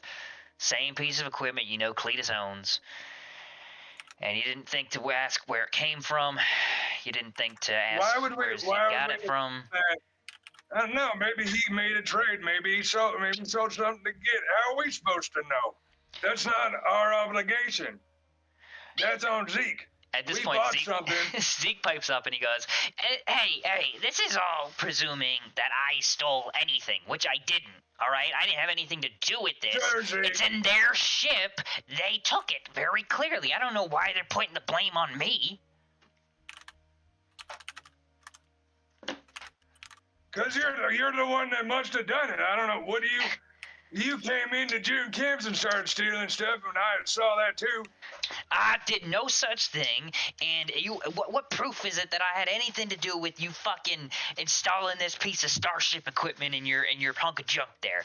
I got no. The same proof that you got, which is the only thing that you got, is saying that we stole it. But it's 4 of us and a robot, and that robot can't It's lie. in your He's a ship. fucking trade. It's right there. You have it. I Yeah. don't have it. But we got it from you so that you could still. This is what what it was for. So he could come with us off-world. That's what he wanted. He wanted a spot. We said, yeah, we can give you a spot if you can help us. He helped us. We got the thing, and now we're going to take him off-world. Now, obviously, it doesn't seem that way. No, in fact, it doesn't, because I think you all need to come with me to the, town jail. Yeah, I'll come on your back.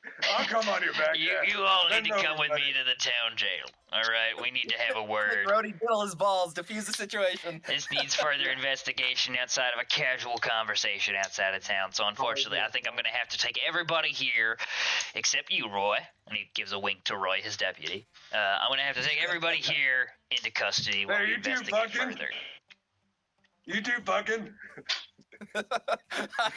Just for Simon and Roy. I'm asking about Simon and Roy. You Is two it, fucking. Is that the last thing you want to say before, as a free man? Is that what you want your last words? Oh, so you've already decided that I'm going to jail then, huh? Well, I'm taking you all into custody for the time being because we need to figure this out a little more in depth, and we're not going to do that bickering like children outside of town. I'm going to have to isolate you all. We're going to have to hold a mock trial. We're going to have to get statements from Cletus and June Kim. We're going to have to ask Yeah, around the town, yeah. canvas, and I can't allow you all to just simply walk around town, especially when you have a fucking starship. You could skip town at any point, so unfortunately, Sure. yeah, you're all Now going to jail. you're doing the same thing with Zeke, though, yeah? Yes, I said everybody here All right. except my deputy Roy, Zeke included. Yeah, and then you didn't tell me if you were fucking. All right, fair enough. If he's bringing Zeke, then fine. Justice will prevail, and by that I mean we'll break out. and they'll find the planted drugs. Yeah. It's back, maybe. Well, that's the thing, man. That's why I did it. I'm not gonna be like, oh yeah, well Zeke's got the drug, but I'm like hoping that eventually, yeah, I'm like hoping that he, would. if he gets, yeah, I know you were. I'm hoping Yeah, that I if literally he heard gets Alex arrested. Yeah, no, I know you, Alex. I know you were like waiting for it so you could be like, oh yeah, well here's a knife, like, all right, great. No, I know, but hopefully because Zeke's getting arrested, they'll check his stuff Yeah. because that would make sense. Yeah. Yeah, no, it was going to be more of a, well, Zeke's got the drugs. It's like, how do you know that? Yeah, no, 100%. Yeah.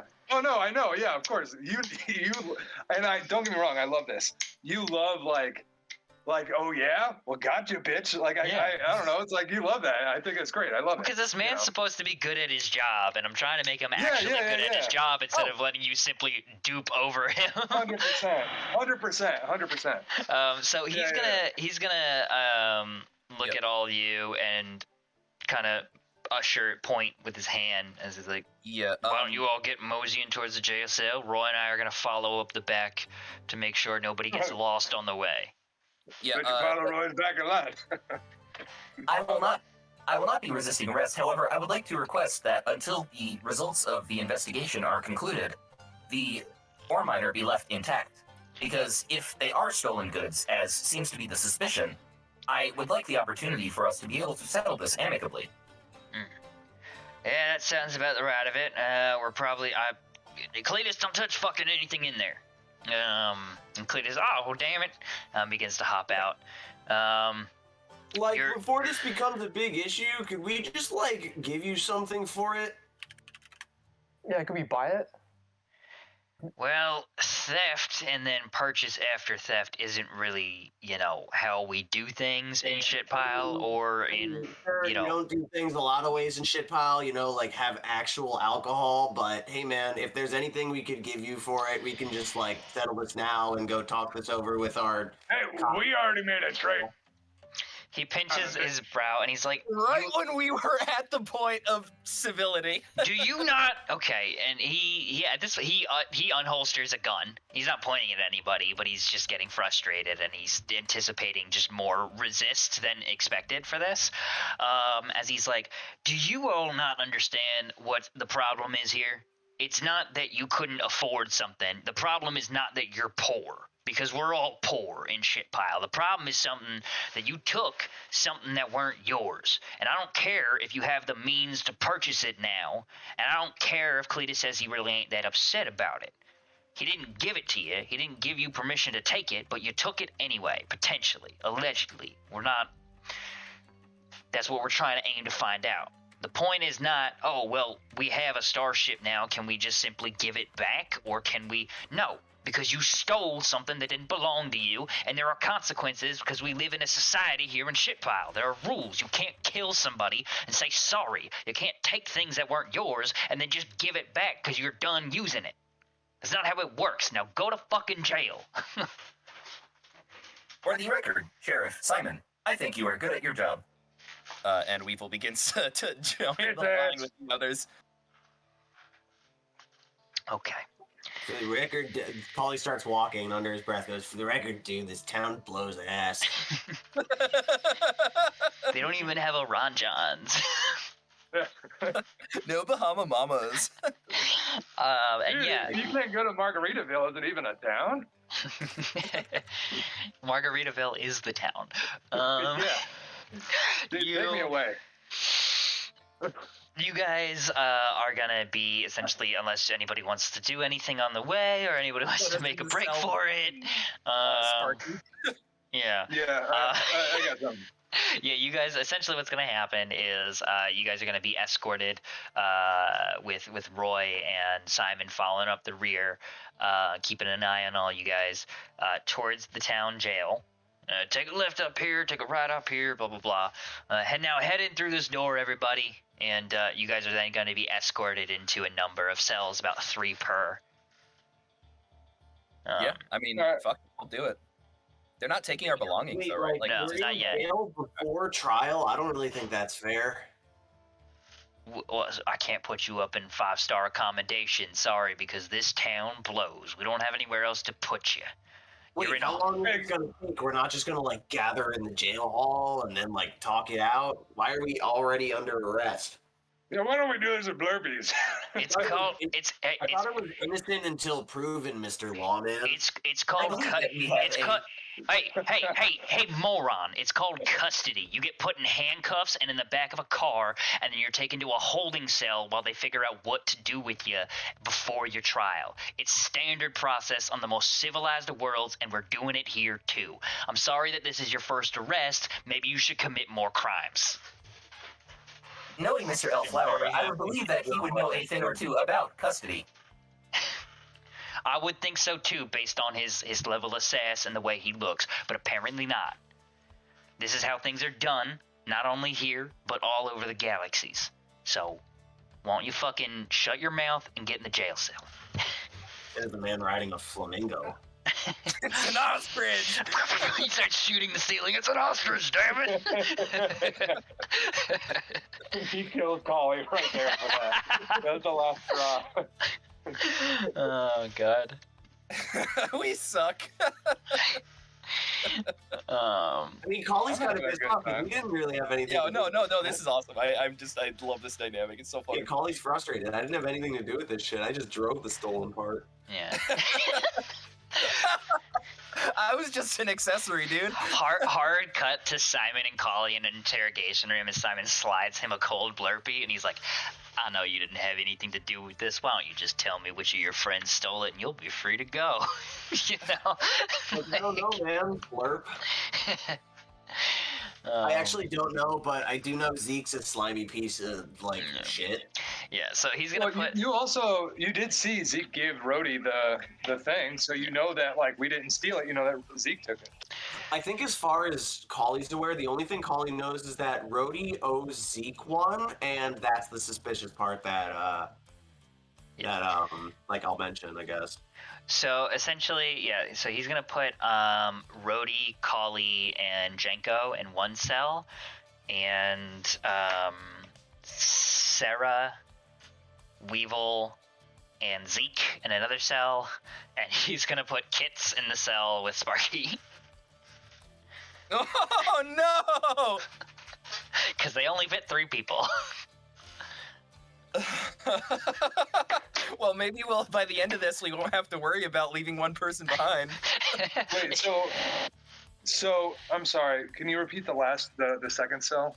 It would be Sarah, Weevil, and Zeke. Oh. Okay. And is Jeff still on the ore miner, I guess? Yeah. Jeff is in the back of the car hiding. Yeah. Okay. I think this is when Jeff realizes we generally suck at most of the things we do. Yeah. He's like, "Oh, finally, my savior's to get off planet." Wait a minute. Yeah, he's just gonna leave. He's just gonna take the ore miner and get off planet. Nope, Most Kali's likely got that's fine. the keys. Okay, good. So with that being said, those are the cell orientations you're going to be put in. He's going to put you in these metallic walled metal barred cells with, like, you know, the key opens the door swings open kind of deal. Pretty standard cell with metal walls, metal floors. You guys are going to get locked in these cells. They have benches and a toilet in there, really, which is really just a hole in the ground.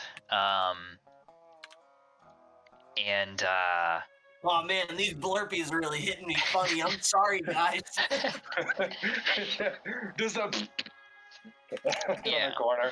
And Simon says, now I'm going to go talk in depth about what happened, who saw what, blah yada, with June Kim and Cletus. I'm going to get their full statements and stories, and then I'm going to come back and I'm going to talk to you all one-on-one and see what's happening. In the meantime, I don't want anyone acting up. Roy's going to keep an eye on you, and he's going to bring you food and water shortly. But I don't want no corroborating. I don't want no violence. I will not hesitate to use whatever means of justice and subdual I need to if we cannot have an orderly proceeding. Does that sound amenable? Justice is Ollie raised your hand and goes, like, what defines, like, violence? Like, what is violence, dude? If you Yeah, we think nods, you I might don't be press. crossing a line, you probably just don't do it. You know? If you think something might be technically defined as violent, just don't do it. You guys got any smokes? No. And Simon leaves. Well, all right. It was worth asking, right? Weevil, he actually reveals that before he was built as a robot, he was a Marlboro cigarette dispenser. Yeah. So It he shoots goes, one out. "Brody, pull my arm," and and like it rotates and. You have to, like, hand it out in between cells, though, like around a wall. I like how in this canon, the only thing that survived the scream and, like, the progression of technology are Marlboro cigarettes. Yeah. That we Yeah, know of. just the fucking cowboy killers and nothing else. Camel Joe was so cool. He survived the stream. Yeah. No, Camel Joe died first. That fucking bitch. Yeah. And you guys go a good, like, 20 minutes sitting in these jail cells before Roy's like, all right, I'm going to take y'all's lunch orders now. You all, first sale, what do you guys want? He looks at, like, Rhodey, Kali, and Jenko. And, I mean, we don't need to get too into this. He's just essentially going to be like, you know, you guys obviously are going to be like, I like the blurpee, you know, and, you know, but essentially, you know. Yeah, way to ruin the bit, Alex. Yeah, God. I mean, I don't want to actually go through lunch orders with y'all, and I know where it's going, and we're going to kill 10 minutes with him being, I want a blurpee, and he's like, I'm not going to get you alcohol, you're in jail, and you're like, oh, come on, man, and he's like, no, I'm instructed not to give you drugs. Joke's on you. I wasn't going to order a blurpee at all. Okay, well, I you're a bad adore liar. how Alex, you went, yeah, this conversation is going to get dragged out, and this is going to happen, and then you gave us the conversation, Spark Notes version, as if I was, like, watching it in fast forward. Yeah, it'd be 20 minutes long. So he's going to take everybody lunch orders, and we're going to skip to the good bit where he leaves all the prisoners alone in jail to go pick up lunch. So it is just you all, I asked for a Zeke. meal, by the way. Yeah, okay. You all, Yeah, Zeke, and shut up. I don't want to hear the lunch orders. We're past this bit intentionally. I want an egg white omelet. I'm trying to reduce. Yeah. So it's you all, Zeke, and Sparky in jail, split between 3 cells. As there's a eerie silence as you all are just standing in here, separated by a few metal sheets and walls. Why did you do it, Zeke? You really need to ask that question of me, because I wasn't. Yeah, I'd like to know. Because I wasn't getting on that fucking ship. And if I'm not leaving this planet, then goddamn it, neither are you all. Y'all stabbed me in the back. You made a promise to me, and I did you a favor. And you went back on your word, and you kicked dust up in my face. Okay, I'm recording this if I can. Can I? I think I need like a sneak check as you activate your recording. Yeah. Can I? Because I want to goad him. I want to goad him on a little bit. I don't know if I need, because I'm trying to help in the sneak check, because I want to goad Zeke on a little bit and get him to. Can I argue this is a sneak int because this is a matter of like Weevil making beeps and boops that aren't conspicuous enough to draw. No, I don't think so, because no? I think there's a physical tick that happens when you turn your recording on, and this is a matter of him not noticing a physical tick. Gotcha. So what are we saying? Sneak decks. Sneak decks. Okay. Just hold a fucking recorder up to his mouth. Is that successful, or can I re-roll my expert? It is not going to be successful. Okay. Since you're feet away from him. 7. Damn it. Yeah. He looks to give you a side eye as you go to click on your recording. He's like, because we had a deal and you fucking you weren't gonna make good on it, and you quickly hit the record button as he begins to ramble. And he looks at you for a moment. He goes, "You kicked dust," and this is the beginning of the recording. "You kicked dust up in my face as you left town. You guys were mean and rude, and I knew something wasn't right. So I went to the sheriff so that you were gonna get what's yours when you came back into town." What? When did I say that I wasn't gonna make good on a deal? You looked me dead in my eyes and said, "Oh, yeah, Zeke. We're even. Zeke, I'll think about it." You gave me a mean look. You look like you wanted to fucking kill me, man. And your friend here, when you left town, like I said, did a burnout in my face. I knew that you said you were being a dick. No, you said you were gonna get me off of this rock, and I wasn't gonna leave. You guys were gonna leave without me. It was a pretty sick burnout, bro. It was. That's what Gotta I'm talking admit. about. So you know what? I figured while you were gone, I'd do the right thing, and I'd tell Sheriff Wells what I saw, and let him know once and for all where Cletus's missing property went. What did you yeah, see? 'cause What's your story? Because it sounds like you're trying to make it seem like I stole something. Yeah, is that a little furry bastard on the other side of the wall talking right now? Yeah, that's what I saw. I saw a little scampering varmint in the middle of the night, the silhouette of some little fuzzball sneaking into Cletus's warehouse, and then you all leaving in the morning. That's what I saw. Now, That's what I told the sheriff. that's a fucking lie. You know that's a fucking lie. You're hanging out at the warehouse in the middle of the night? Like, why were you there? I was having a smoke break late at night. I got insomnia. Sue me. Wait, Alex, They got any how smokes? big is this ship part? The ship part? Yeah. Imagine like I don't know, like 3 feet by a foot and a half. If with we make some an external argument that there's wires. no fucking way Janko could lift this thing. No, it's like a keyboard except a little bit larger. Oh, okay, never mind. Yeah, it's like a sensor. It's essentially like a car dashboard, essentially, that then wires into a bunch of things where your gas gauge and your thermometer gauges are. Janko could have easily lifted this. Got it. So then, Zeke, you're saying that you saw him rifling through stuff, but then what was our deal for it? Why would I just say that I'll let you off the planet and let you come with us if it was for nothing? I was gonna help you fix your ship. The fuck would we need you for? I saw that thing you flew in here. It's a piece of garbage. I was gonna help you with it. I'm We already handy. have a mechanic. Yeah, bro. we flew. We didn't need you. We flew it in. That's right. And your mechanic's a fucking thief. So look how far that got you. That doesn't have You're a anything to do fucking with the thief, question Zeke. we just asked you. Also, I was gonna totally let you come on the ore miner with us, and then you just started being weird to me, which I didn't understand. So then I decided no, because you were being weird. Yeah. You said you were gonna let me. Yeah. You said you were gonna let me out of town. You're off the planet, and then you guys went to skip town. And I just wanted to make sure before I potentially never saw you again that you still had the intentions of doing what you said you were gonna do. And sure You're trying enough, to intimidate me, and that ain't gonna happen. I wasn't trying to do shit, you insecure piece of shit. I was just making sure that you didn't forget about me, that I wasn't gonna get left in the dirt, which I thought I was, and I definitely was. And if anything, suspicions confirmed. Look at that. Not only are you thieves, but you're liars too.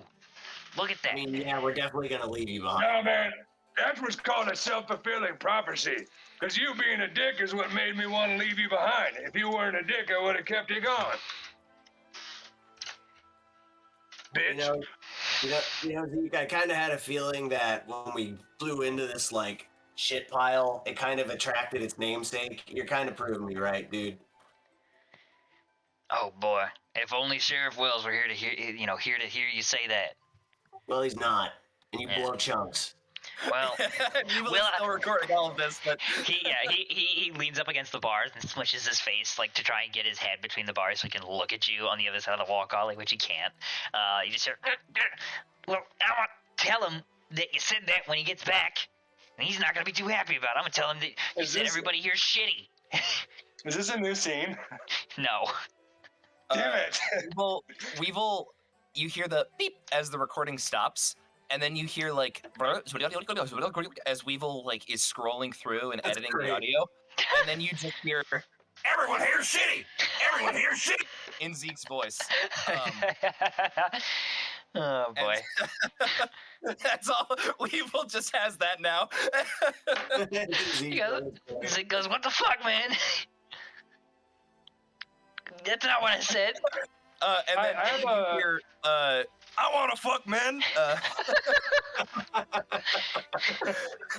I have a question though. Is Zeke being honest with him, like saying that he was just like, because he seemed like he was trying to intimidate Rhodey, and he was being fucking weird. Like he was being really weird.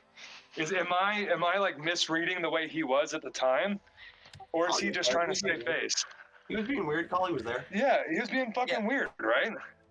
Well, he's a weirdo.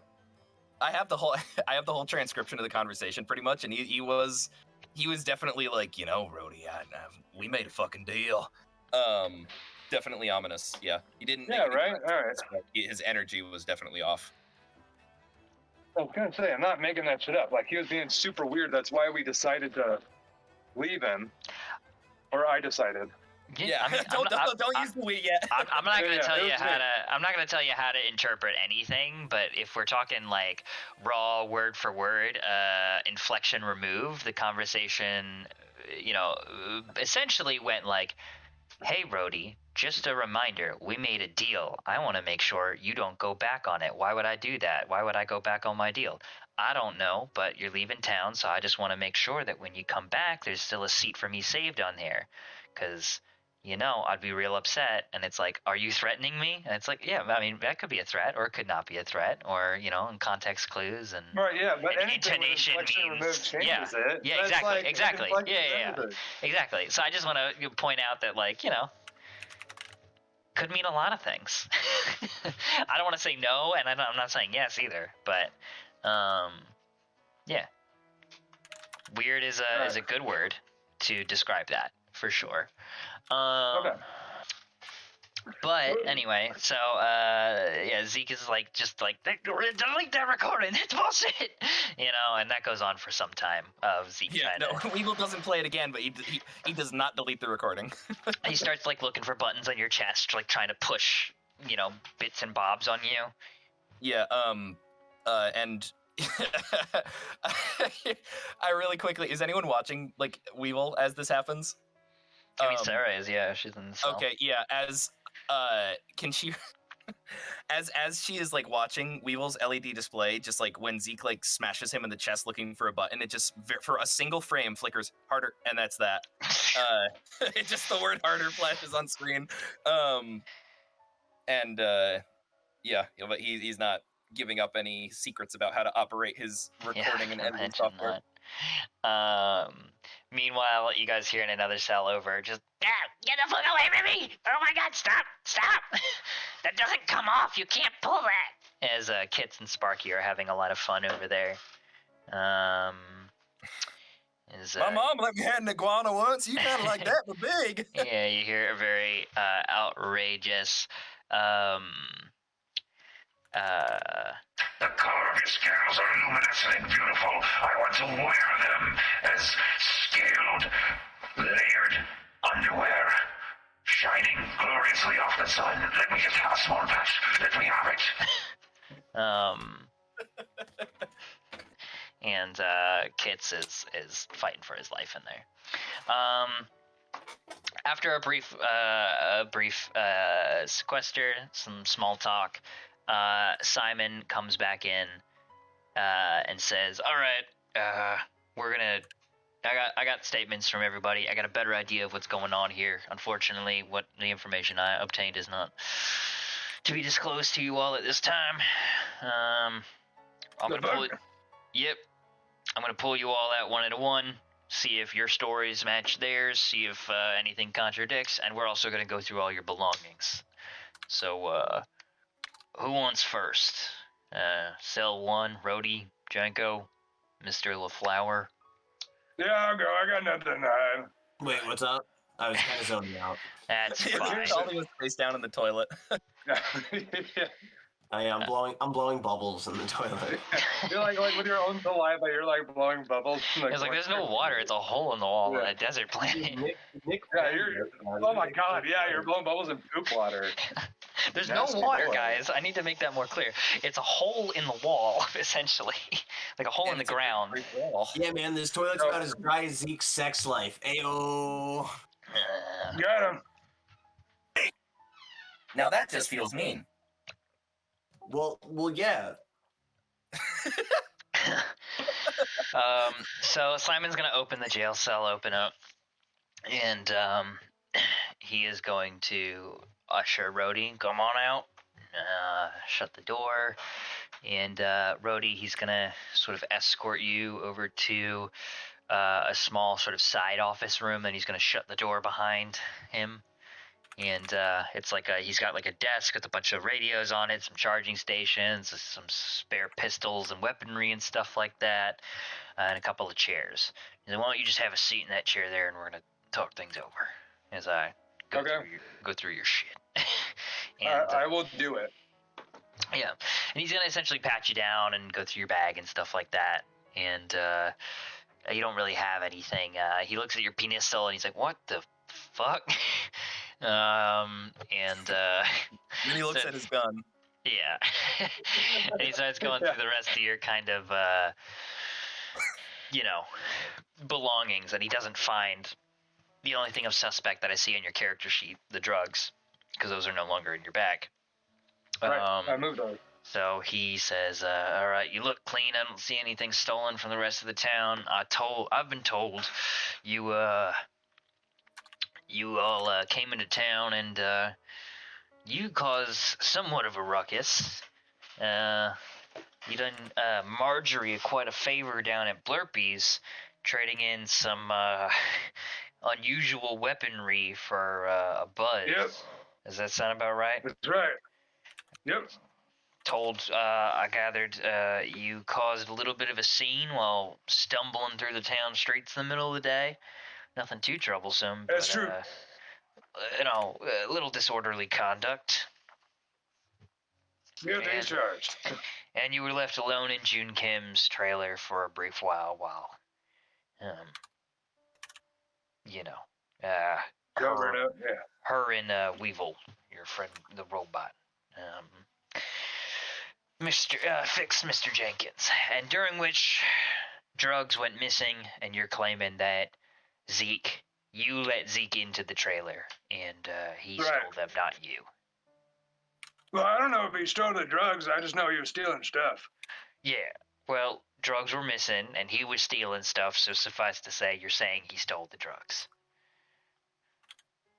I mean, that would be the assumption that I would make as an informed individual, but it is not assertion I am willing to make as fact.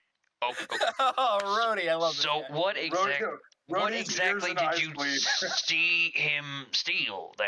What was he putting bottles? Was he putting flasks? Yeah, I mean, it was, so I don't know everything that June Kim has in there because I'm not a scientist. No, but you're saying it you was were there. Like bottles and yeah, it was like bottles and I think like some scrap and then, little things and like bottles and stuff. There's a bunch of different stuff. Okay. I was also, keep in mind, I was coming off of a three blurpy bender, a little bit of a tongue twister. And, You hear from hell. Heyo. yeah. And I was barely cognizant of where I was. I woke up in a stranger's house, and then, lo and behold, somebody comes in and starts pocketing stuff. My main concern is, where am I? Who's this guy in front of me? And where am I again? Mm-hmm. Right. And cut to, that was your introduction to Zeke. And Right. From what I'm gathering, at some point, it sounds like you broke your situation to him about you're wanting to get off this rock and you need some parts. I'm told by one of your associates that he was aware, very much so, that you needed this part. And he offered so kindly to get it for you. He offered to trade. He had the part, and then was going to trade for a spot on the ship. He would give us a part, which I assumed that he had, and then giving the part, we would take him off world with us. So he told one you of the spots in the ore miner. He already had this part, and he was going to give it to you. No, he didn't. He didn't really specify, to be honest with you. Okay, so you just assumed he had it. Right, which I admit was totally my fault. Officer, you got me. I did not assume that this man that lived in this town of 14 people was going to go and steal something from one of the 14 people living there. Uh-huh. All right. And he came through on his end of the deal the next day. He did. Gave you the part, and you left him in town. Came back with the ship. Yep. And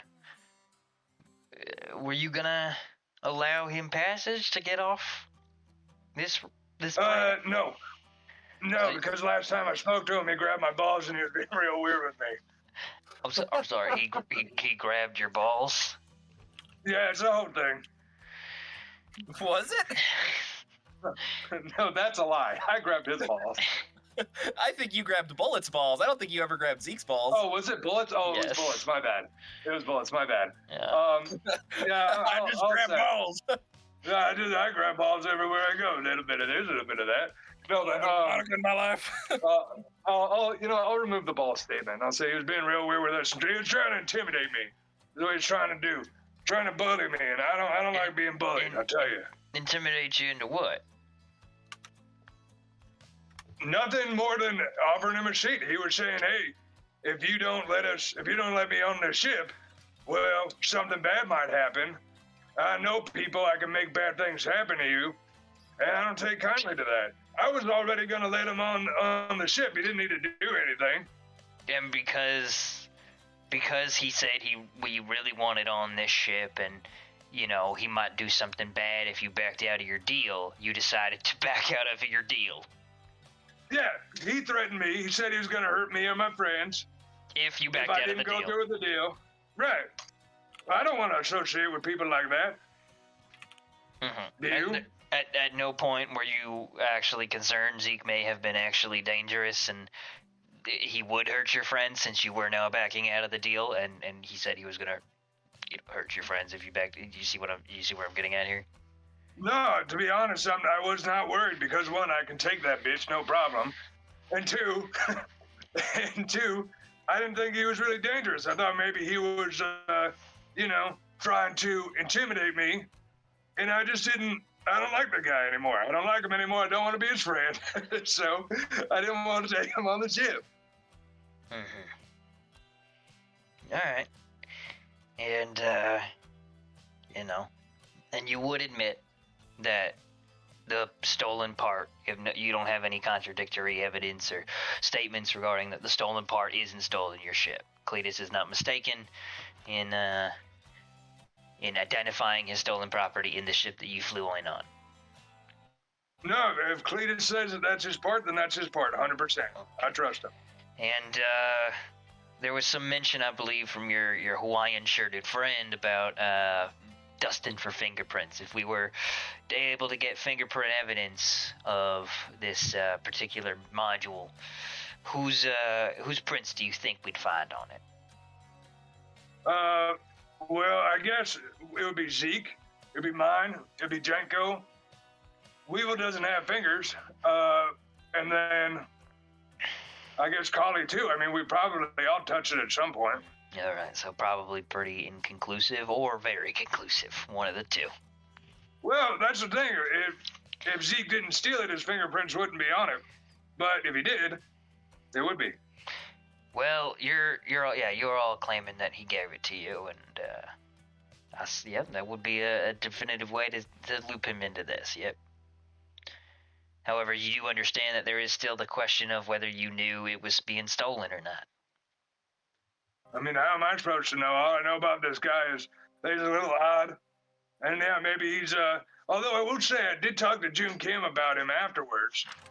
And Yes, she seemed pretty okay with his being there, I guess. I don't know if they have some kind of agreement, but June Kim did mention like that I you were very eager to point fingers at Zeke and mention that her stolen medication was taken by Zeke, and she said she was going to look into it, and she did report this to me, which is part of the reason we're having this discussion on top of the censor doohickey. But yeah, she is quite upset. She's not okay with being stolen from either. So we're on the same page about that, so you got that straight. I would imagine so. All right, well, I think that's all I have for you right now. You came up mostly clean. I didn't really learn anything outside of what was to be expected. So do you have anything else you want to add to the record before I talk to the rest of your friends? I mean, to be honest with you, no, not really. I mean, I told you everything I know.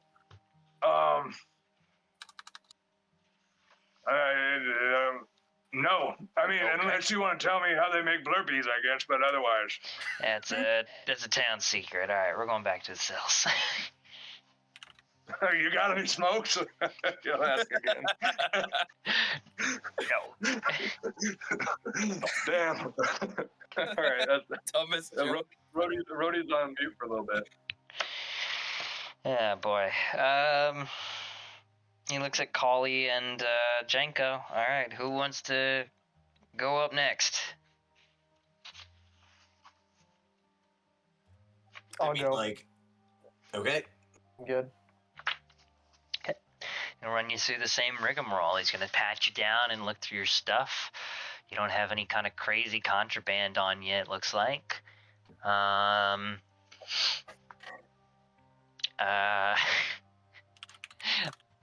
He asks you the same questions. He goes, so, where'd you get the part to fix? You're the ship's mechanic, right? Right, I installed it. You installed it. Where did you get it from? We got it from Zeke. He just gave it to you, and he told you that. Where did he say he was getting it from again? He didn't say. To be honest, I can't remember exactly what he said, but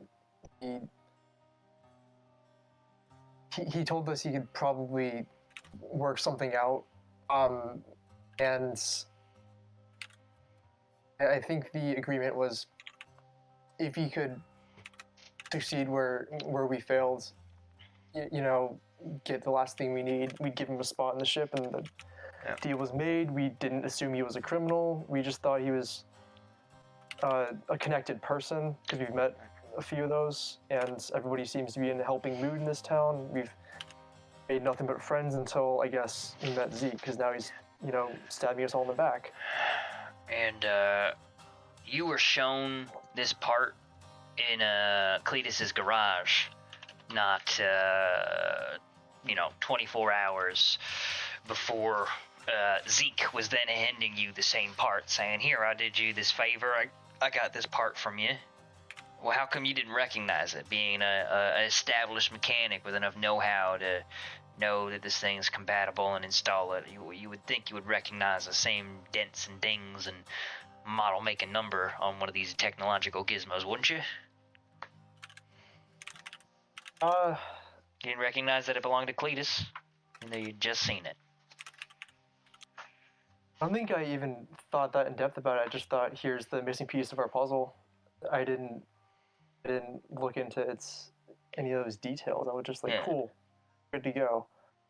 So you're telling me that you looked around in this whole place that's made of scrap, nothing barely working, one building in town with a neon sign on, barely any electricity, and somebody has a perfectly working doohickey, let's call it, and that would be Cletus, and he shows it to you, and he says, "This is what you need," and you said, "This is what I need, but unfortunately I can't afford it right now. I don't have enough to trade you," so you leave. And another man says, "I can get you that thing you're looking for," and he shows you the exact same thing. He hands it to you, not 10 hours later, and you are, cut to, you're knee-deep in the guts of a starship installing this thing, and at no point does it look familiar to you. At no point do you question, oh, why is there two exact models of this thing? Why is this otherwise desolate place swimming in these specific starship parts that we happen to need? That thought never occurred to you. Is that what you're looking me in my face and telling me? You were just so happy to have it that you didn't question where it came from, not one bit. Initially, yes, but if the thought ever occurred to me, honestly, I didn't think Zeke would have stolen it, because, look, to get a clear picture of who we are as people, all of this group, all these strangers that came together, we lost everything in that shipwreck except for the stuff we have in our backpacks and on our backs. And in the process, from there to here, we've traded anything of value we could to get the things we needed. We were always willing to make compromises, to make deals, and to give other people what they needed if they gave us what we needed. And I was unfortunately wrong in my assumption, it seems, that Zeke was of a similar caliber, person. Because it seems more like Zeke must have stolen it then. I think I was just I was so relieved to be in a town full of people that seemed well-to-do and well-meaning, from the doctor to even Cletus, you, the, tavern owner. Everybody was generous to us, and then maybe there's just a fifth new generous person, Zeke. And we were over-optimistic, and he kind of fucked us. It's kind of how I feel. I feel like he took advantage of our desperation and our optimism. We might have dropped the ball, assuming the best, and maybe we are now, wrapped up with potentially a bad dude, and for that, I regret it. It was never our intention, so... Okay, well, I apologize for rambling. Intention doesn't mean shit when it comes to, actions. I didn't mean to kill him, but it happened, kind of deal. You see what I'm saying?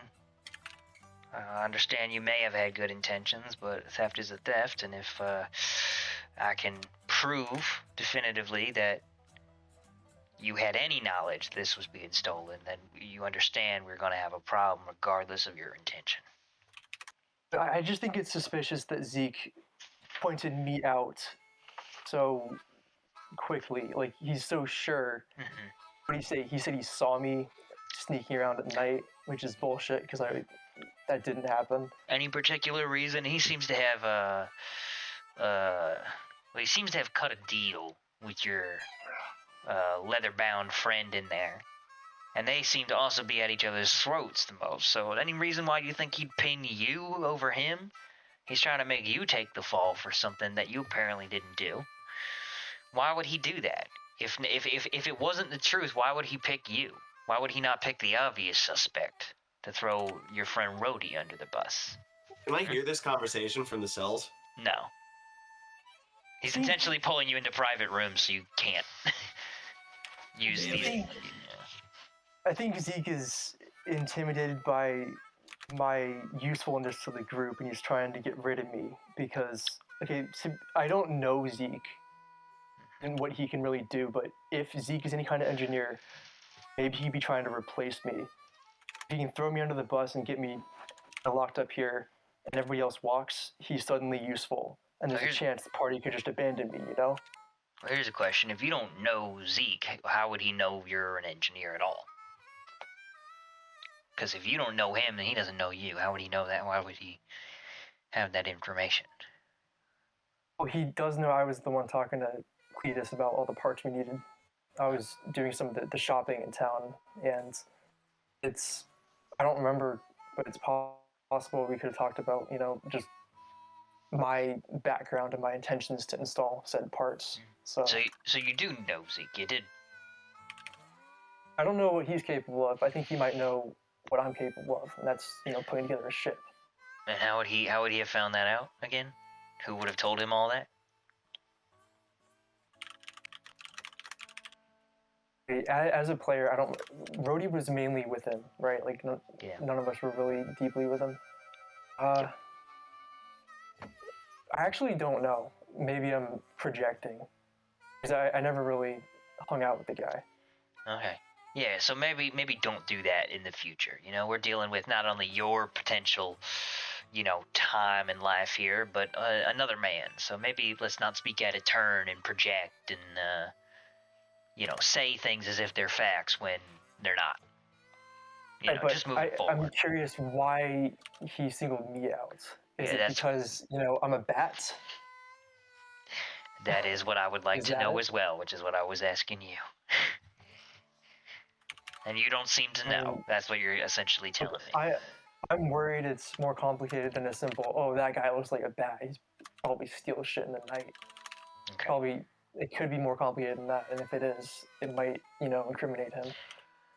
And you don't have that would be nice to incriminate him and get you off the hook, but you don't have the reason or that smoking gun, do you? You don't have any theories about why it might have been you, even if you don't know for sure.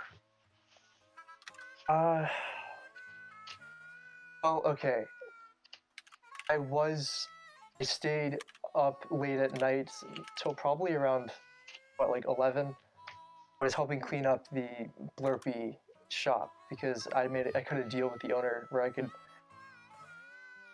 get a full meal and all that for free if I cleaned up afterwards, and I did. And when they closed shop, I was the last one out, and I mopped the floor. Yeah.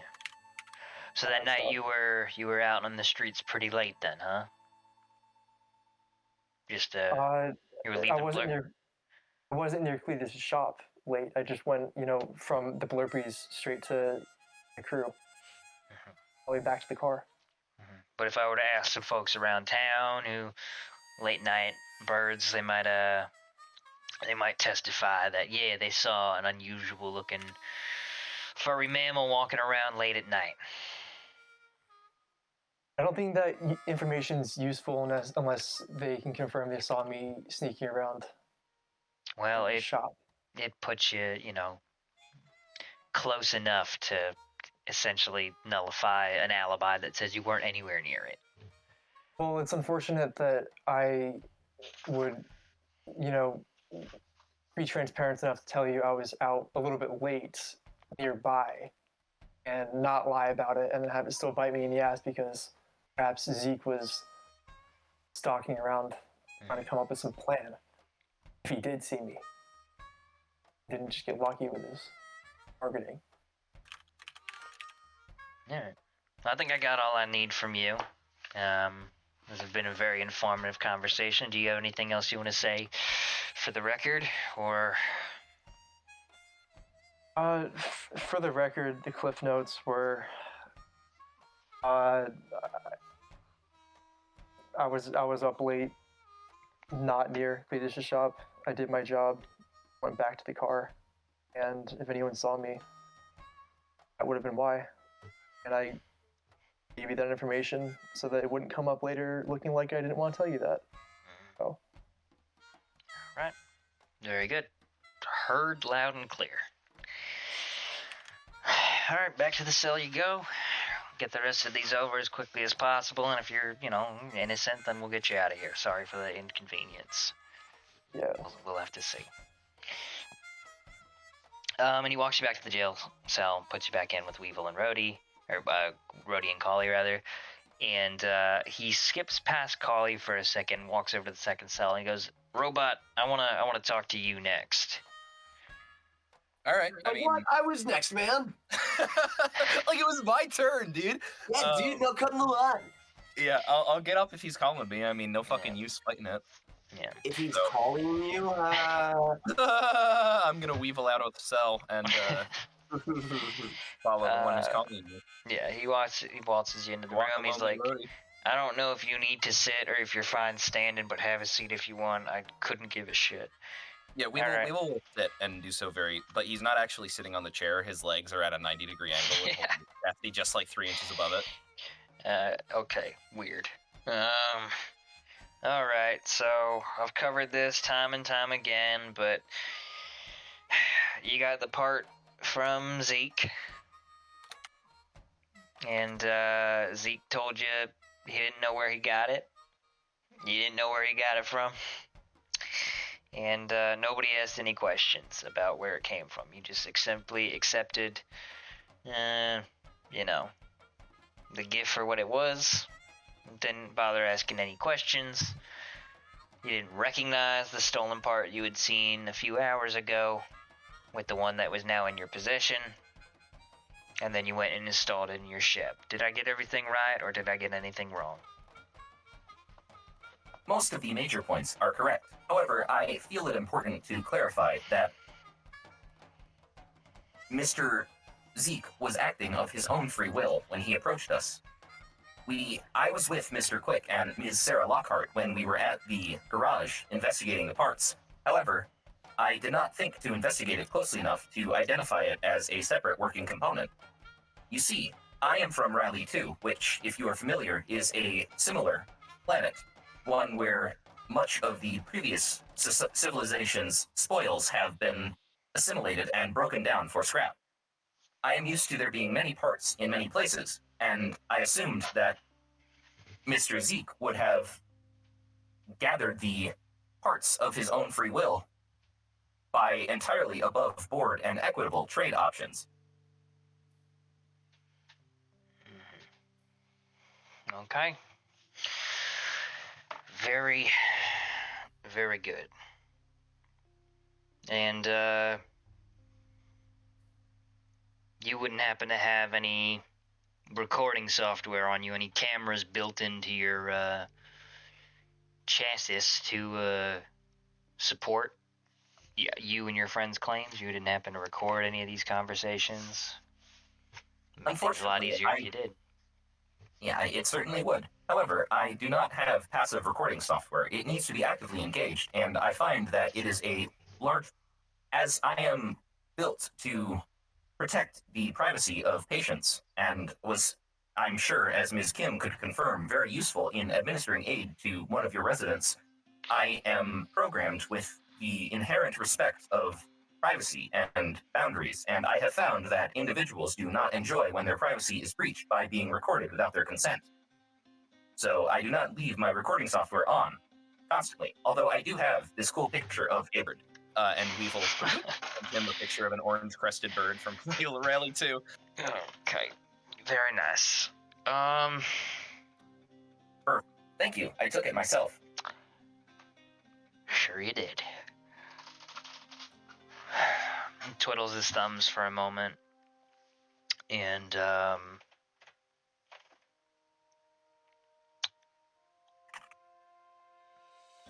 it just seems too convenient, you know? It hasn't occurred to you, all the math and numbers you run in your head? I mean, you're a couple of friends out there, one's a drunk, one's a space case, the other, everything goes over his head, and that's not because he's 3 feet and change. You know, it's not a lot of bouncing around up there, it seems like. But you, I thought you'd be a little bit different, you know? You're supposed to be, you know, logic-oriented programs and the like, and the mathematical chances that 2 of this exact same part, you know, came from this town just when you needed it at such a low cost, you know. You couldn't afford to get this thing from Cletus, the man who owned it, but you could afford to get it from the second man who just all he wanted was a ride off this planet. What a steal, you know. All he wanted was a chair on a car that you had going towards the sky. But nothing about that seems suspicious to you. I know human nuance ain't your probable strong suit, but nothing raised a flag for you. Is that what you're telling me that? So Weevil does an incredibly possibly off-putting human-like gesture where he settles in his seat a little bit, like the way that, like, kind of similar to the way the sheriff is, where he like leans back a little bit, but like also puts his clasped hands on the desk, and kind of like twiddles his thumbs in a little bit of an absent-minded gesture, and he says, Mr. Sheriff, if I may be on the level, it is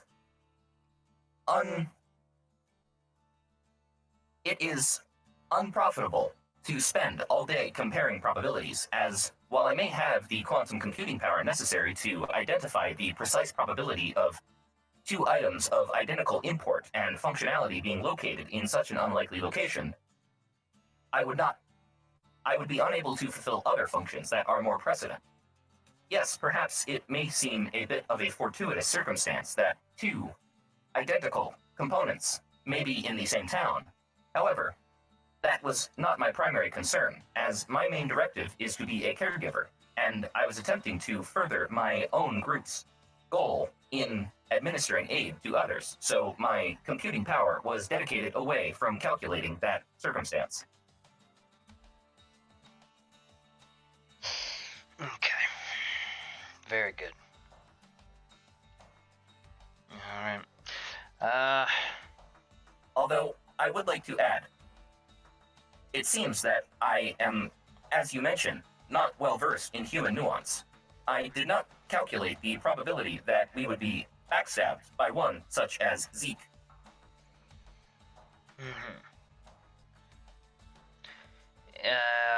Any reason why you think he might have done that? He stole something for you? Didn't tell you he was stealing it? And then, decided just to potentially get himself into hot water by outing himself and you in the lot. Why would any man do that? I believe that he was operating under a "if I can't get off this rock, then nobody will" method, after he felt that the most profitable situation for him in this circumstance would be to implicate us in the theft when he discovered that things were not going to go his way. If I understand the sequence of events, it seems that he identified that we were searching for the necessary components to repair the ore hauler and get off-world, saw that he would be able to procure them for us, did so illegally, not to our knowledge, and then brought them before us. and shook away any questions as to their origins. And when he realized that the relationship between him and our group was souring, he sought to ensure that no one would be able to leave. All right, very good. I think that's about all I need from you. I have just about everything I think I need to wrap this up. You have anything else you want to add to the record before heading back to your cell? How is Mr. Jenkins doing, if I may inquire? Fine. Better. That is good to hear. Thank you. And Weevil will gently stand up and push in the seat and leave the room. I'm assuming he's being escorted. Yeah. As you go into your cell, he ushers Zeke out, and they go into the room together for a number of minutes. I'm so fucking tempted to play "Everyone Here Sucks" very quietly as he walks past, but I don't do that. I just wanted to say that because I thought that's very funny. Fucking psycho. I went to hear that. They disappear for a while, and after 5 to 10 minutes, Zeke comes out, being pushed by the sheriff, wearing handcuffs, with his hands behind his back, and sort of like a set of cuffs around his ankles with a little bit of slack to him, so like his feet can't get more than like a shuffle away from each other. And the sheriff's kind of holding him by the back of the collar a little bit as he escorts him out. He goes, "Now, in our discussion, Mr. Zeke here informed me of something pretty interesting. He admitted to his part in the crime. He stole it. Apologized for claiming he saw Janko.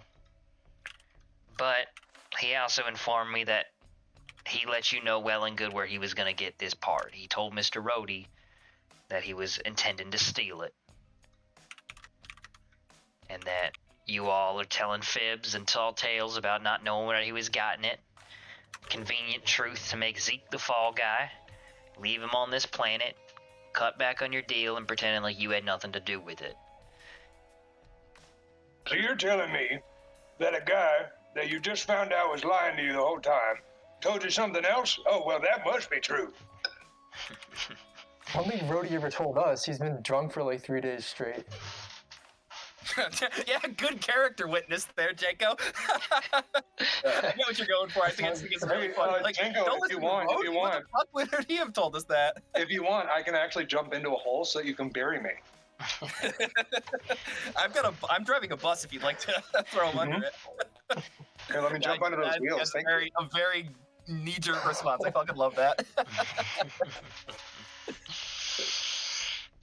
It still doesn't prove anything, but it makes the story make a whole lot more sense, because I don't entirely believe your whole shtick about, and he looks at Janko, "Oh, we just didn't question where it came from and thought it was too good to be true.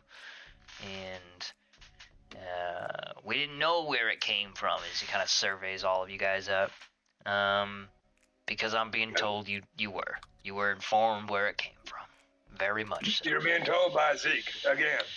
Yeah. Like I don't mean to single anyone out here, but I was just kind of shoveling sand this whole day, so can you stop saying "you all," man? I got a gnarly sunburn from it. I don't really appreciate this. Mm-hmm. So, here's my proposition, because I'm beginning to tire of this whole situation, and we got a culprit. I found some of June Kim's missing meds in his bag, and he's admitted to breaking into Cletus's workshop. Now, whether or not you had something to do with it is still yet to be proven, though I got my inclination one way or the other. But in the, spirit of justice, I wouldn't want to hold you here indefinitely while I intend to prove or disprove it. So I'm interested in working out a small deal with you all, considering the nature of this crime and the nature of our situation here in Shitpile. And that deal would be this. I will let a number of you out under supervision to finish whatever work you need to do on that yellow box outside. And in return, you will be able to take 2 people, again, under supervision, filling the rest of your cargo up with the citizens of Ship Pile to ship them off to Saragon 3. To return and come back, and return and come back. Essentially, spending what I approximate to be just shy of a month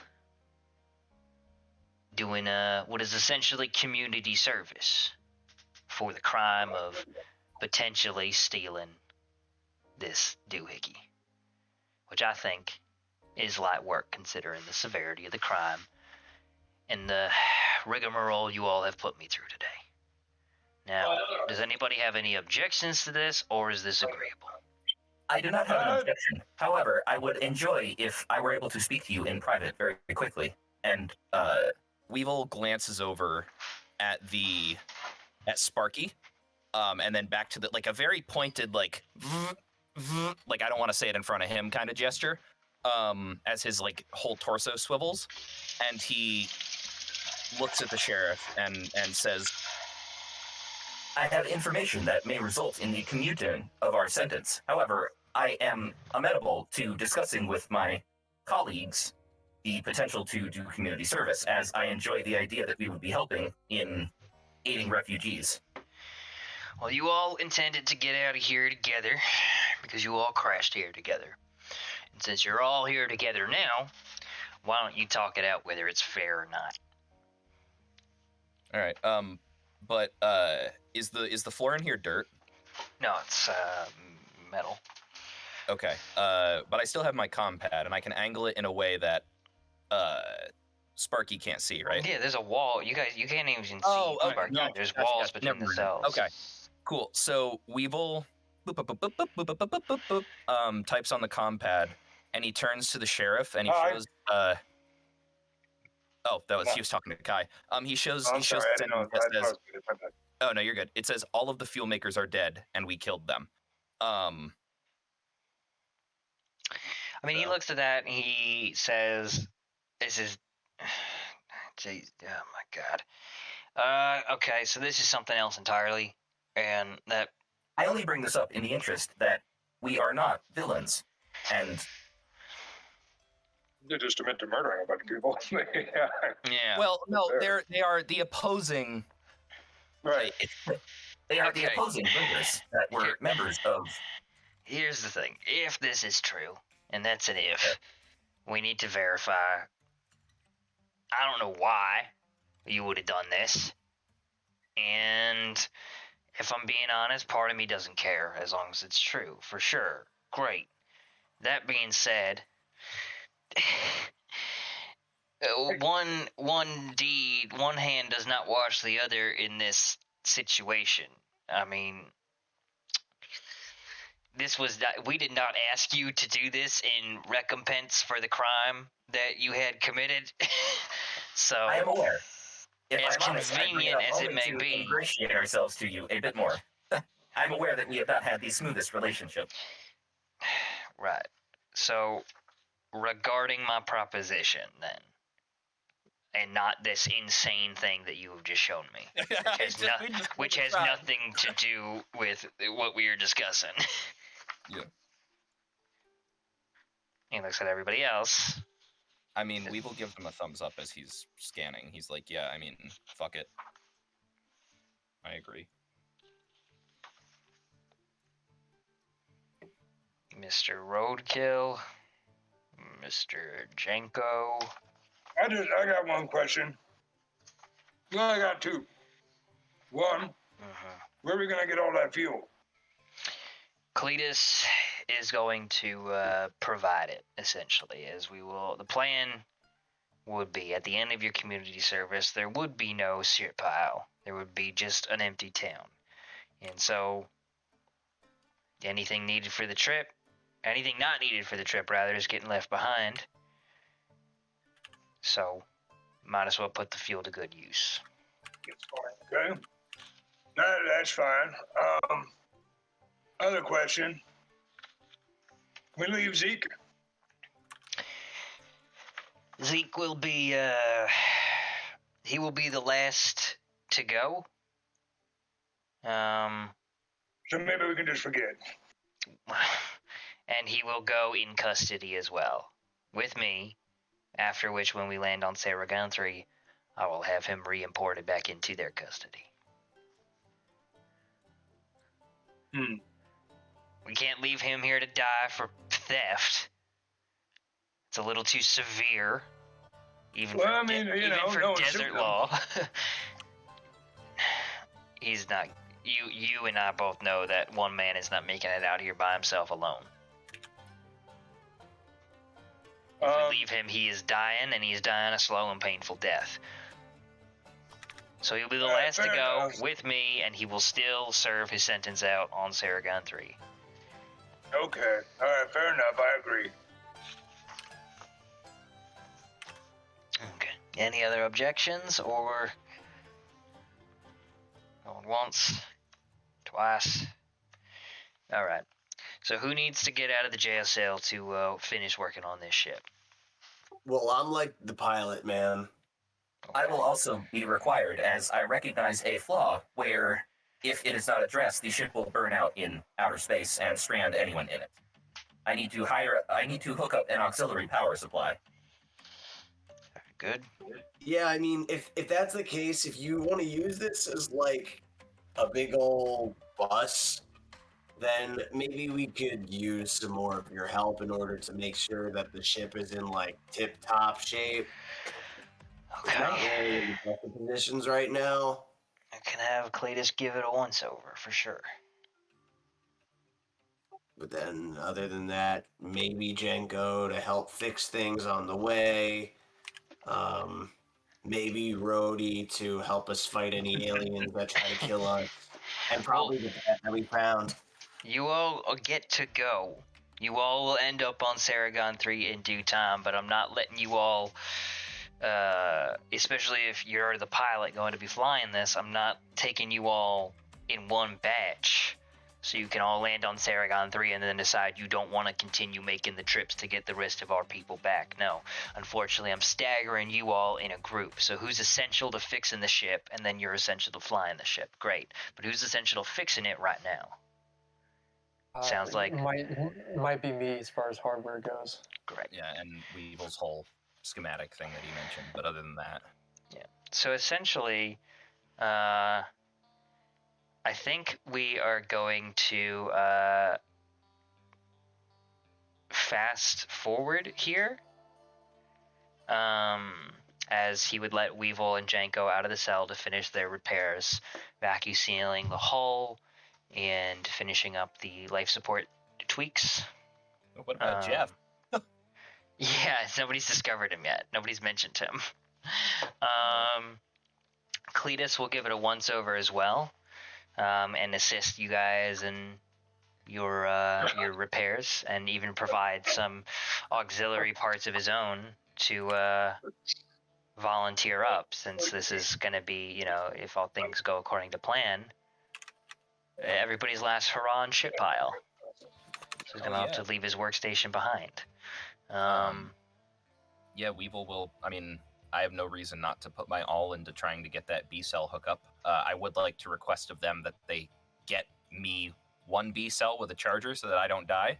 But other than that, we have 2 charged ones, so, it's all theirs.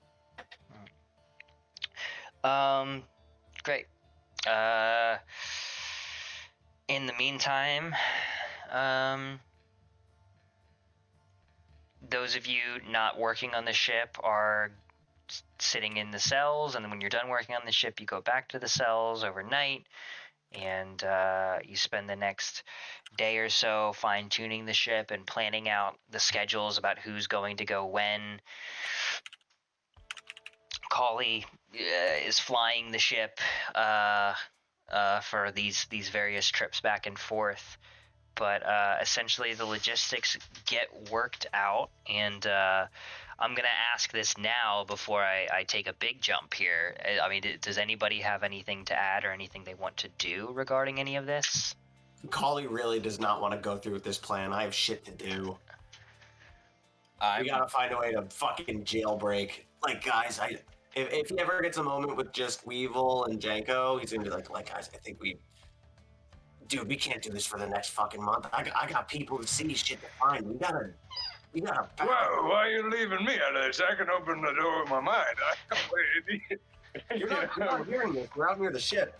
Yeah, we're the ship functionality crew. So hold on. The three of them get to go together, but Yes. Rhodey has to stay. Because Colley's, was like, who do we absolutely need? Who do I have to let out to fix the ship? And Janko was like, well, I'm the engineer. And Weevil's like, yeah, there's a problem I identified. And Colley was like, and I'm the pilot. And, we might need Rhodey to kill space aliens. And Simon was like, no, we don't. The ship's outside. It's fine. All right, well, Rhodey's going to be yelling for 12 hours a day, just yelling. God. Just to be as big of a nuisance as Hey, possible. let me out of here. I want to play for you. I want to get out of here. Yeah, He is like gnawing on the jail cell wall, like yeah, like clattering against it. Yeah. Oh man, yeah. Mr. Flower, would you really condemn all the people on this planet to die a slow and painful death to the effects of radiation poisoning, just because you have people to meet? Listen, man, I'm not saying we don't come back at some point, or at least let people know that they need help. Like, I have other shit to do. I can't spend a month of my life doing this. Why did you not speak up? Why were you on the way to Saragon 3? Didn't you have, something to take care of? Okay, funny story about that. I actually only needed to get to Saragon 2. Now I need to get to Saragon 3, but the person I am following went there about 2 years ago, so it is all the same to me. A month will not make a difference in the grand scheme of things, I fear. Janko, bro, come on, back me up here. We gotta find some way to break fucking Rhodey out of jail. All right. Alex, is the sheriff still talking to us right now, or are we all just whispering in our corner? Yes, I'm coordinating a jailbreak with the sheriff. Okay, I just want to be totally sure. Weevil ripped Right. open his Weevil. If the sheriff's not there, I'm gonna whisper. I hate that what's his face Zeke is still here with us, right? Anyway, they mentioned a second pilot that makes trips every once in a while. What if we forced him somehow to get in on this and replace us? Like, what if we paid him off or made it worth his time to take Paulie's job as pilot once we get to the other side? It's a way to not fuck everyone over completely. We make it worth this guy's time. Wait, I'm sorry. What is your plan? There was another pilot. Pilot? Pilot visits every few days or every week or whatever. Well, no, he lives in Shitpile, if I remember. Right. So here's the thing: if we can make it worth that dude's time, we can reasonably not fuck everybody over and still renege on our deal. Just move on. Have him take over. Once we confirm the ship is safe and working properly. What, like, are you saying we take him in the first bundle and get everyone off of Shitpile, and then he pilots it afterwards, I guess, and takes over the ore miner? I don't know. I'm just trying to understand the logistics of that, because we have never even talked to this guy. Right. He could accompany us, with his ship, like follow us, and land his ship on whatever, civilization he usually goes to, or that we're going to. And then fly our cargo ship back, finish the job for us. I feel that is an unfeasible plan, as it would take 4 to 5 trips to get all of the 30-some settlers out of Shitpile. We have to make it worth his time before we ditch. I have peanuts. I can offer, 2 A-cells. Okay, the question we have here is, do we condemn everybody here to radiation poisoning for forever? No. Or do we find a way to make sure that they can get off without us spending a month doing it ourselves? Or do we exercise some patience and put out our community service in exchange for the crime that we did certainly commit? I say this very quietly out of earshot of the mayor. I'm not against the month, but I guess want to know why Kali is against spending a month doing this. What's his time crunch all about? All right, guys, listen. I was on my way to Saragon 3 to find someone that's really fucking important to me, and spending a month being a goddamn bus driver is not like what I'm looking forward to doing. It's just not like rad, and it's not totally chill. And I'm.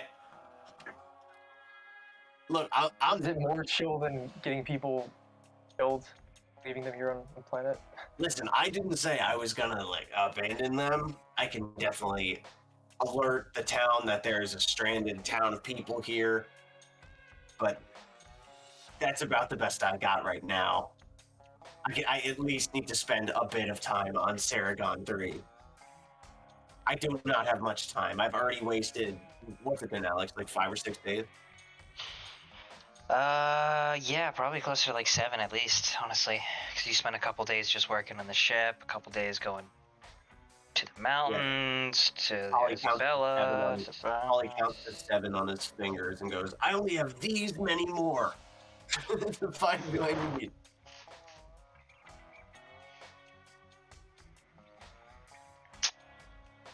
Yeah.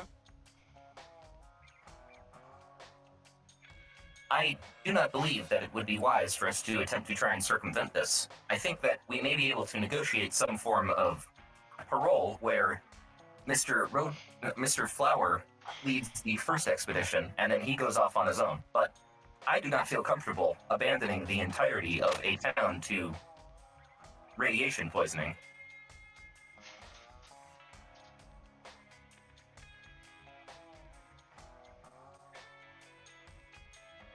And then it's also assuming that the ship flies. Only a few years. Cletus has presumably, like, his family's been here for like 600 years, but he's also horrifically mutated. Yeah. So then nobody's dying. They're fine. They just have like a couple extra eyes, and you know. That is quite a flippant dismissal of the altering of the human genome due to hostile external factors. And you know that Mr. Jenkins was actively dying. Yeah. You also know that Kali didn't understand a word of that fucking shit. That's what you just said. If we leave, everyone will die, whether it is slowly or quickly. See, now that makes a lot more sense. Thank you for that. Listen, man, I understand that a lot of people here are like in trouble, but man, I don't know. I have my own responsibilities. I need at least a couple days on Saragon 3. I can't just give up on what I came out here for just because I want to play hero. We are not playing hero. We are doing something to atone for a theft that we aided and abetted. I did not steal anything, man. I shoveled sand. You can go and ask the fucking hillbillies in the bar. Meanwhile, dude, I never got my Blurpee. Yeah, Weevil comes closer in a conciliatory gesture and puts his hand on your shoulder on the worst part of the sunburn, and grips maybe a little too tightly, and he says, Dude, yes, I understand that you shoveled sand. However, there is more to be considered. You are asking us to value the chance that you may rendezvous with a dude, friend, pal, on Saragon 3, and as a result, condemn dozens of people to a slow death. I feel like the outcome is clear. Look, all I'm saying is, man, is that 5 days more of me in Saragon 3 is not going to be the decision between life or death and these people. Especially when, and Kali will like jingle the keys, be like, I don't mean to be an asshole, but like, I can pilot this thing.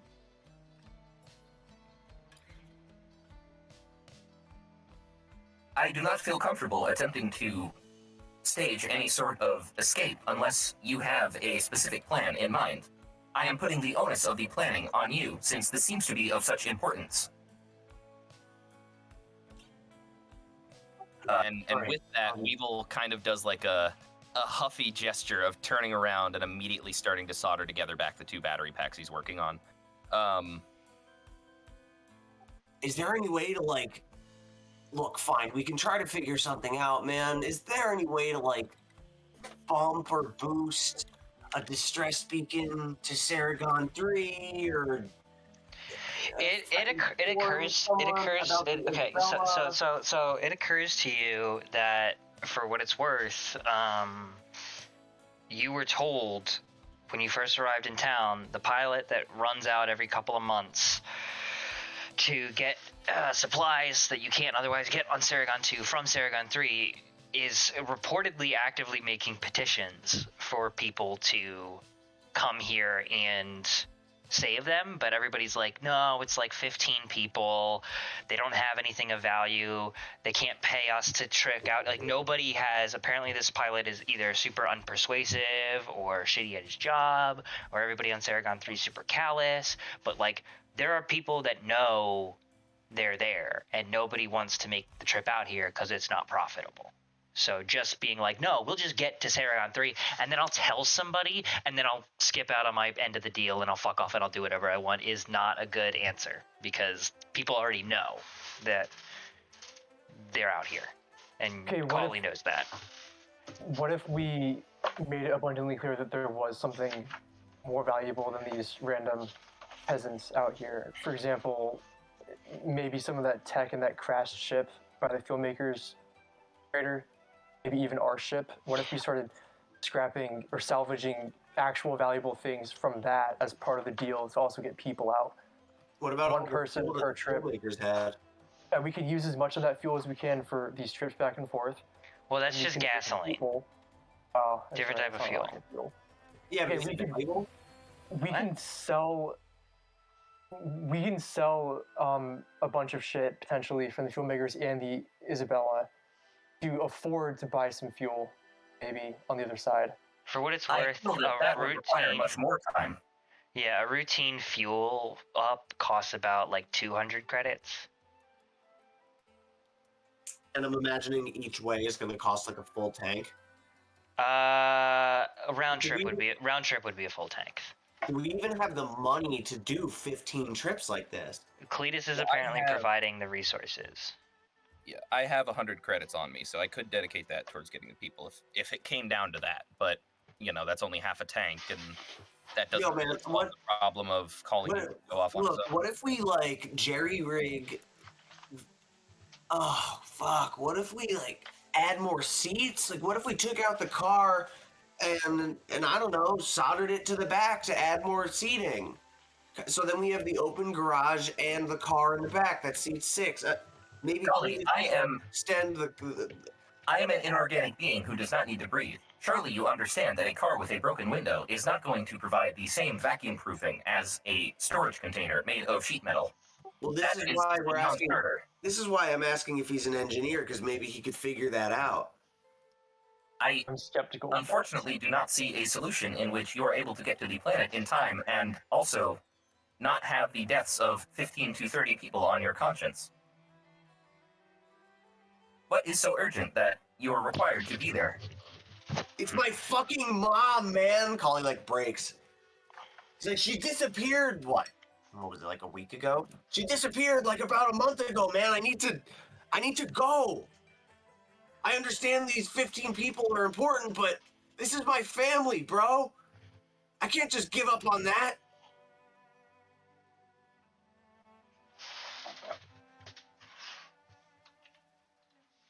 Holly, this may sound callous, but in the grand scheme of things, one life versus many is not a fair exchange. That's coming from someone who is built to care about everyone. I'm sorry, but I don't care about Zeke.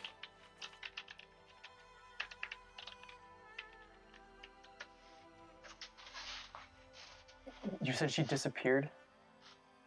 You think she's in danger? Do you have any enemies or? Where's that coming from? What if, she's just not on the phone? What if she's just not accessible? One lead. I was at a party looking for clues a while ago, and I ended up with the son of the evil corporation that made her disappear because she knew something was wrong with the product and it would have destroyed the business. So she disappeared, and I have one hint that she's somewhere on Saragon 3, and I have to find her. Otherwise, I'm lost. I'm back to nothing. Holly throws his arms real wide, and his arms get wide. I believe we need to consider all of the resources available to us. The idea of getting to Saragon 3 is appealing to all of us, but we have an obligation to the people here to fulfill some sort of service to them. And part of that service, as we all agreed on, was to take the month and get people off the planet. However, we are only barely touching on the concept of the second star pilot. There may be a solution where we propose to Simon that we are able to take all of us and the star pilot in the first trip out of the planet, and then leave the star pilot with enough fuel to get back to Saragon 2 and turn over the ore miner to him. That way, he is able to continue his expedition, and perhaps now, with the knowledge that we have taken out the fuel makers, they will be more willing to budge. Although I find that bit unlikely, only because, as Mr.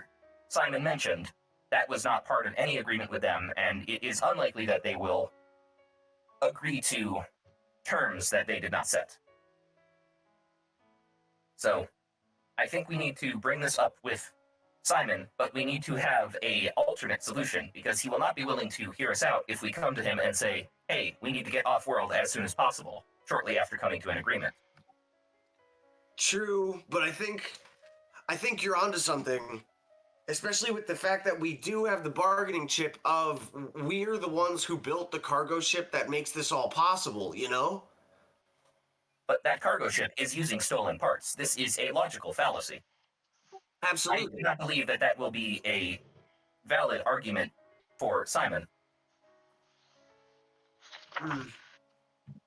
I believe that it will solely hinge on the ability to utilize the skills of the other pilot and the promise that we will provide funds to get Saragon, to get the ore miner from Saragon 3 to Saragon 2.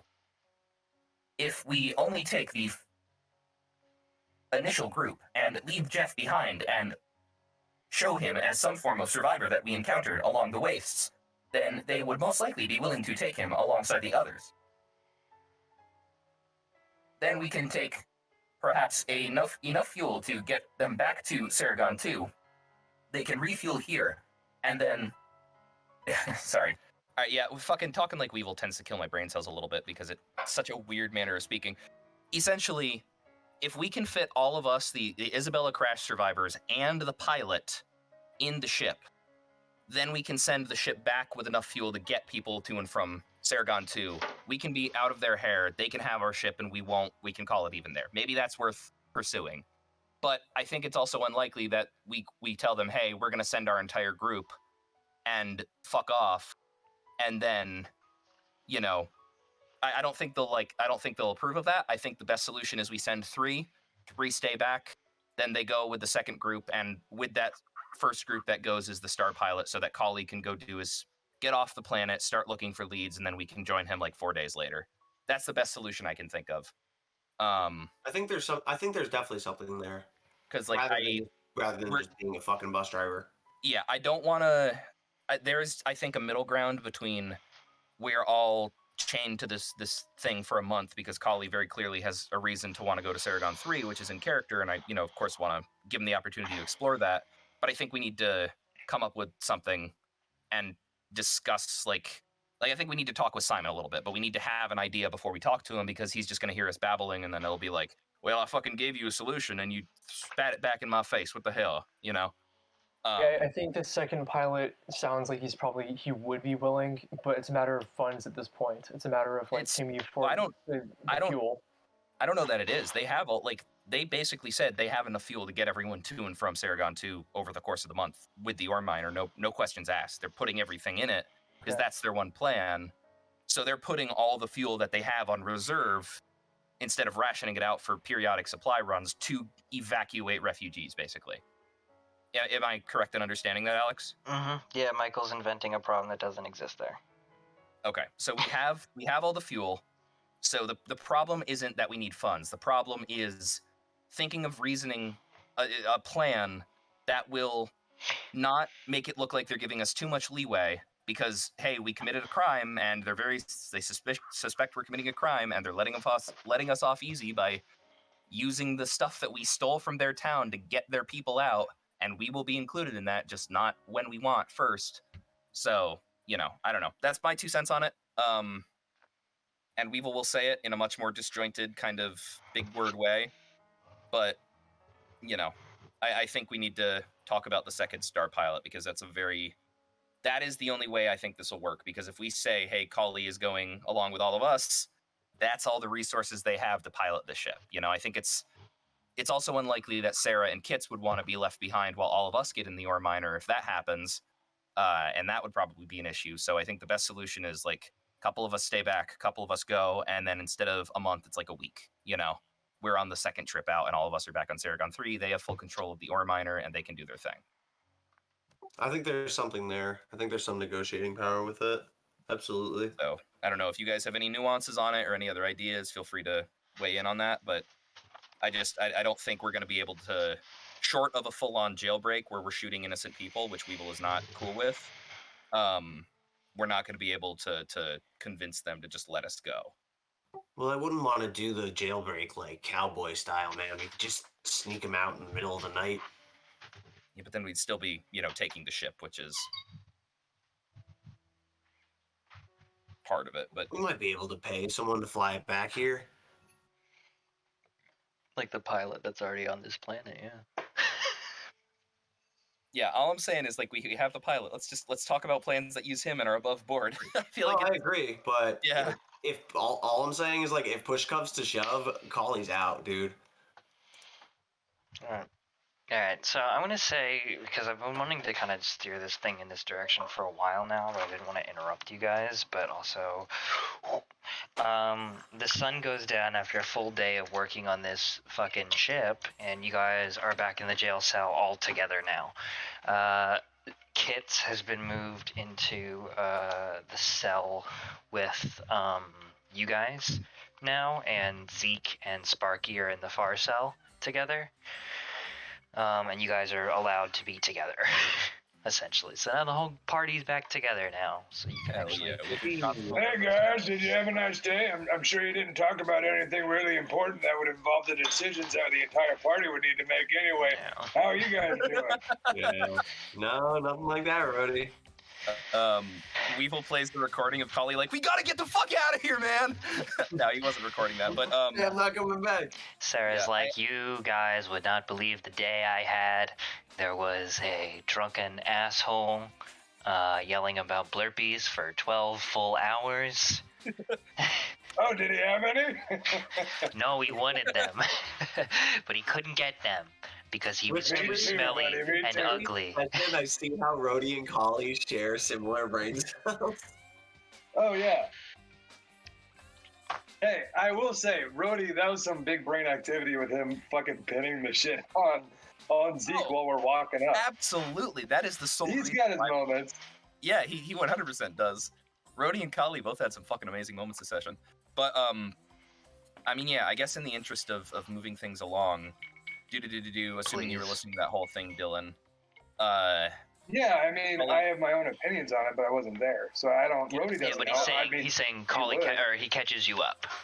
Yeah, he tells you what he just wants to get off, and So now you can discuss as if you were there. Yeah, I'll share my issues with the whole like let's be a bus driver for a month. All right, Kali, can I give you just a piece of advice? I know you guys aren't gonna like it, but just go. Just when we get there, just disappear. What are they gonna do? You think the sheriff is gonna have any power to find you? No. Just go. We'll meet up with you. We'll find you. Go. There's nothing, and I mean nothing, more important than your family, kid. Trust me. Just go.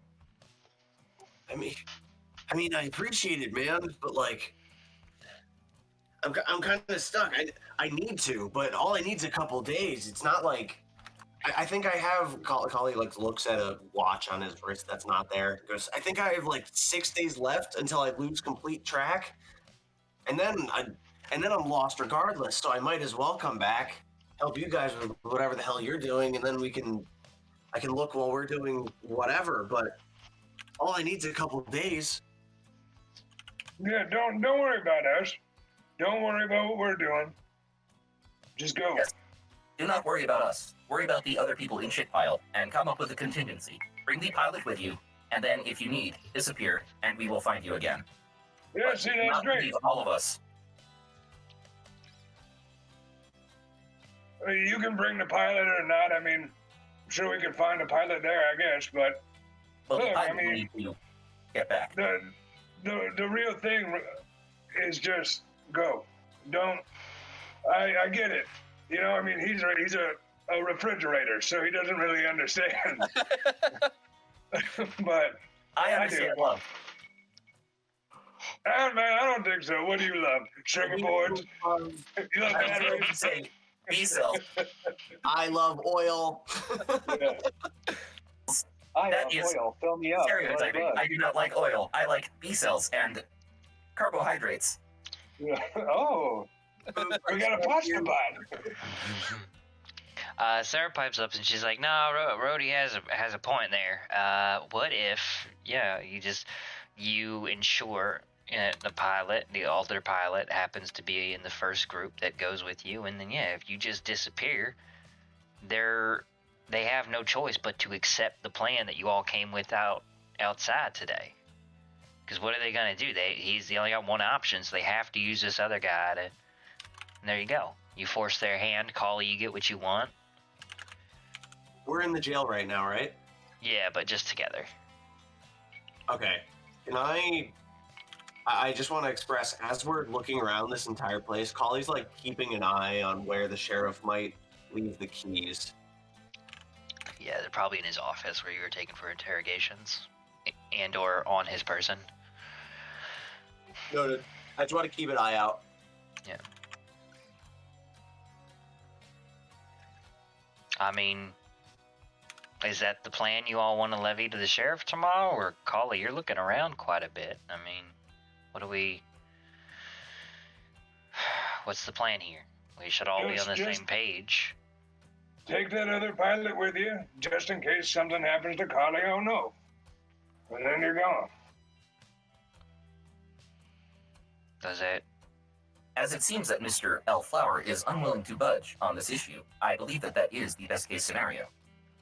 That way, neither the survivors of Shitpile nor the person that Mr. L. Flower is looking for are left behind. Sounds like everybody wins to me. Sheriff Wells might be upset about it at first, but he's going to get what he wants in the end. Well, so that's too bad. Get it. Look, man, I hate to be selfish, but this means a lot. It's not like I want them to live like this. And I'll like point out the little window at like the sand and the dust and the wind. Well, Kali, if we go with this plan, you will be unburdened of having to do anything except saving your own hide, but blessed with the knowledge that the rest of these smucks are going to take care of it for you. She looks at, like, Weevil and Jenko and Rhodey. Weevil reveals the carpet bomb he's been building. What? I was going to blast us out. No. Yeah. But yeah. All right. So the night passes, and I need a quick physical save from everybody. Yeah, baby. I don't even know how to heal from that as a robot. All right. Some WD-40. Yeah, does Rhodey have any negative effects from not having alcohol for this long? It's been so long. I think you're okay. I think it's been a day. You're fine. That's crazy. Oh. Finally lost. Ooh, it's a minus con point to you guys who fail. I have not suffered health-wise, so that's good. I had a decent con. I'm down to 8, but it has not gone down. Okay. Um. Ooh, that's funny. I actually lose my modifier. Ooh, shit. I think that impacts your overall Yeah. health Yeah, it does. temporarily. Yeah, I think I lose 1 point of health. Per level. Oh! If you succeed, do you get any benefits besides? No. You can only lose if you. Oh, that's Yeah, right. I never actually upped my health anyway, so technically I'd... Yeah, you're temporarily losing, what, 3 HP? You're level 3, so... Yeah. Until you heal that radiation point, then you get it back. But yeah, you don't heal because you succeeded. You have to get medical attention. Great, morning comes. Sheriff Wells, Simon brings you breakfast. And, I don't I know. request a B cell. Yeah, Sarah... Noms, Alex. What are we fed? Gruel. No, like some probably like sand crawler bacon-esque strips of meat. Sandcrawler eggs and sandcrawler waffles. Yeah, some sort of like thin kind of flaky bread, almost like a tortilla / bread mixture. We call them sandcrawler tortillas. You could have just said. Can't wait to find out that it's Jablimbo that they're feeding us. Yeah, and some cactus greens. Blimbo in the cell with us? He's tied up to the sheriff's desk outside of the cell. Yeah. So Sarah's like, all right, so how ship repairs? I was told we're looking good last night. Cletus said this thing's about ready to fly. He's got the fuel for the material, rest of the trips. Is there anything holding us up, Mr. Mechanic, Mr. Pilot, that we can't start trips today? I mean, has Kali told us he's going to say anything about this plan? Because I think we need to talk with the sheriff, and I know we're kind of harping on the point, but like, if the first group leaves and the pilot isn't there, then we've kind of discussed it for nothing. I think we need to bring it up with him now. Yeah, Kali. It is a good plan, but Kali's also hesitant for the fact of like, hey, Sheriff, I know you're giving us this opportunity, but I'm gonna fucking dip the second I get to this planet. Well, you wouldn't why tell are you guys? him. Yeah. Yeah, I misunderstood then. My bad. Sorry. So essentially, we just need to make sure both pilots are in the first batch. That is the important part. Yeah, because like the plane, the ship needs to fly constantly, and I'm pretty sure when I was looking at it, the autopilot's acting a little funky. So it'd be smart to have both pilots. Yeah, there you go. Just in case he, does something like, I don't know, exists and is done. Okay. I mean, so Sheriff says, so can we start these flights today? Are you all ready? Yeah, I think that's our game plan. It'll be myself, Weevil, Janko, the other pilot, and I guess whoever you think is the first good round of people. No, hold on. Cletus has informed me that the ship can hold 7 people. Well, 6 people, including whoever has to fly this thing, right? So, I don't know why. I'm going to be picking who's in each batch. Obviously, Carly, Mr. LaFlower, you'll be flying. That's a given. But I don't want more than one of you going at a time. See, I think that's perfectly fine. I'd recommend having both pilots. As I just said, the autopilot might not be working perfectly, and if we're going to be flying for an extended period of time, it's smart to have shifts. Okay, I mean, that would severely slow things down if he's constantly riding with you, but it might be a good idea for the maiden voyage to have a second set of eyes, you're right. So we'll include, we'll put you, one of you can sort it amongst yourselves who else is going. We'll put, Billy, the other pilot, our resident, and I'll hand select the rest out of a lottery done by our citizens. Then Carly, you can fly back. And we can fit 6 more on. One of you can join that group. Go back, blah blah, back and forth. But I'm unfortunately going to have to pace you guys out because I don't want anything funny happening. I'm still not entirely trustworthy of y'all, unfortunately. Sorry to say. But I'm agreeable to that first batch. Carly, Billy, one of you all, and a couple others. Does that sound agreeable? It's going to take you, I reckon... 5-6 weeks? No, not even that, because it's 2 days. Well, 4 days back and forth. Actually, yeah, that actually might be more. It's going to be, including, like, the NPCs, if you're going to include them. It's the number of NPCs times 4, essentially, is how many days it's going to take. So it would actually take close to 5-6 weeks. But just for you guys, it's going to take 16 days. Okay. I mean, I think this is the best possible solution here. I don't have any pressing matters. I don't have to find anyone on the planet. That probably is still there. So, or that anyone that hasn't already left. So, yeah, I mean, if no one else wants to volunteer, Weevil will go. But otherwise, I think I'll let someone else take that slot if they really want it.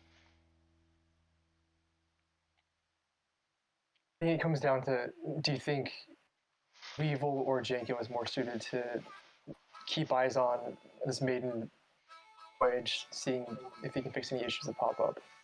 I mean, there is a toss-up for both, honestly, because if something happens with an individual person, Weevil would be better, but if something happens with the ship, then Janko would be better.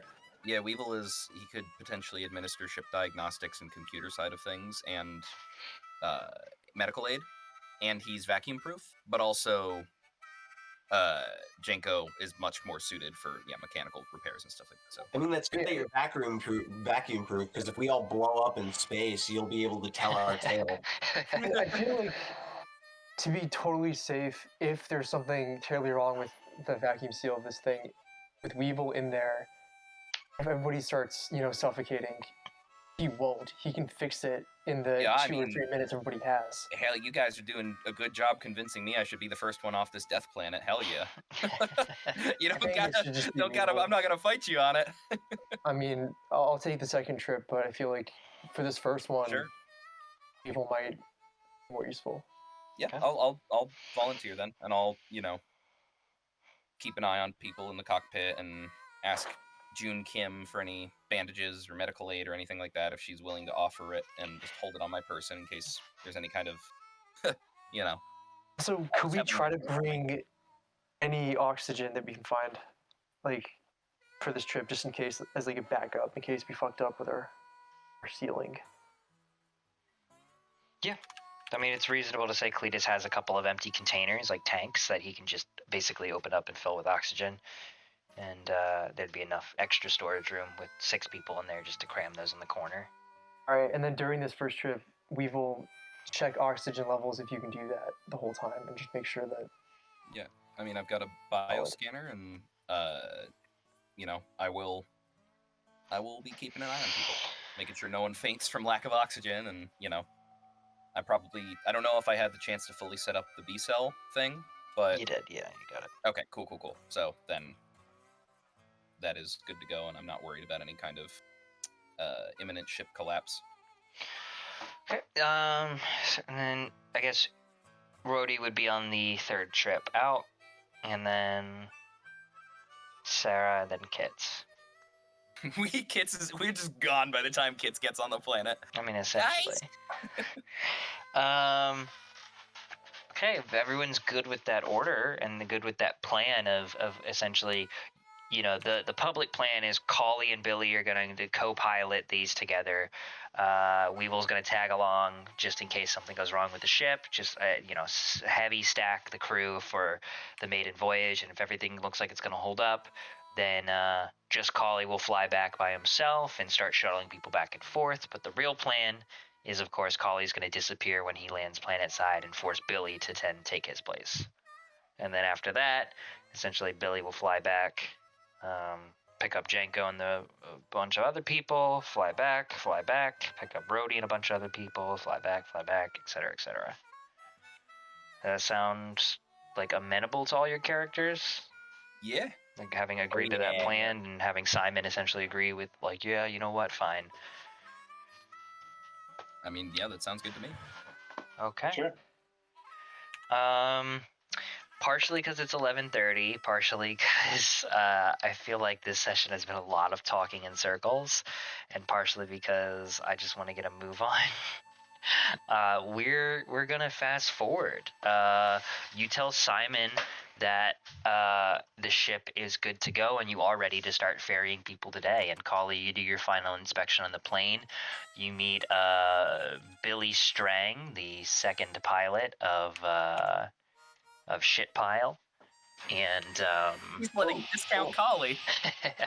yeah, he's kind of like a stoner wastoid a little bit too, but with a little more cowboy, Well, cooler. a little more Like, cowboy He says zest to him. cooler, actually. Yeah, he's like he kind of introduces himself to you as he shakes your hand. He's got prosthetic cybernetic hands they're pretty basic. They're not like super fancy, but he's got metal arms, dude. And he's like, nice to meet you, Billy Strang, resident pilot. Let's see if you got what it takes to outmaneuver the death bite. You know, I want to see your tricks, kid. Like, nice to meet you too, brother. Put me in another ship besides yours, and I'll show you who can race. And yeah, you guys check the It's ship like out. Hydrox meeting the Oreo. Yeah. Check the ship out, final diagnostics, and you eventually lift off for your maiden voyage with your set crew. And you spend the next 2 days piloting through space, Kali, as you make a straight shot for Saragon 2. After the third hour of space flight, people get tired of Weevil playing the bum bum bum bum bum bum bum bum bum bum, and he stops. Yeah. One man in the back, play the Imperial March. He plays TikTok by Kesha. Oh, fuck. And 2 days of flying, essentially, turning off. I mean, essentially, you and Billy are able to take shifts during this flight process when you need to sleep. Normally, this would be the autopilots for, and if you wanted to be risky, you could kind of just turn the engines off and use the weightlessness of space to just keep your trajectory. Then when you wake up in the morning, you correct anything that might have went wrong. But you don't have to do that with Billy on your side. You guys navigate over the next 2 days to Saragon 2 and land in the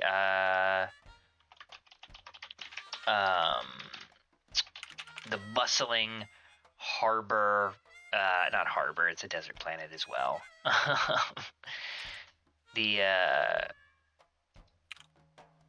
mean, it could be a harbor for flying ships. Is harbor like the right word for that? Dock, maybe? Yeah. Hey, Yeah, I mean, that would be the same thing. Shipyard? I don't know. Yeah, harbor. Yeah, flying vehicles generally have the same, like, vernacular as boats. Yeah, because I know like shipyard would work for both, but anyway, Ship sail. Essentially the docking bay, the docking section, the helipads of the desert city of Polis on Saragon 2, one of the larger cities on this planet, where you disembark, get everybody off, and in the process, Kali, while everybody restocks on fuel and food and rations, slips away and disappears into the night, leaving Billy with a sense of duty he cannot shirk. He has a few words with Weevil at first. He's like, your fucking friend seemed to disappear on me. Supposed to be... No. He has a small bladder. He is probably in the restroom. No, I checked all the bathrooms in a 3-block radius because I didn't want to fucking fly this thing and have to go back and forth. I looked for that motherfucker to the ends of the earth and back, and I can't find him. Yeah, and then Weevil goes, oh no, how unexpected. Because I'm having a fucking word with Simon when I get back. That son of a bitch, I'm gonna punch him in the dick if I ever see him again. I thought we had something special. I Stoner know. Bros flying ships. Exactly. That motherfucker abandoned me. And with that, he will, after a pity party of his own, resign himself to being the new bus driver. And essentially pilot his way back within 4 days. Jenko, Rhodey, you guys hear of Billy's return in the news that they landed safely and Kali has escaped. Simon is furious and he chews you all out about this wasn't the deal, but we'll fine. And you, I don't know if you knew anything about this. If you did, shame on you. If you didn't, I'm sorry, but I think you did, so shame on you. But we'll honor our deal nonetheless. After a stern talking to, the next morning, Jenko, you hop on with a bunch of strangers, and Billy flies you all to Polis again.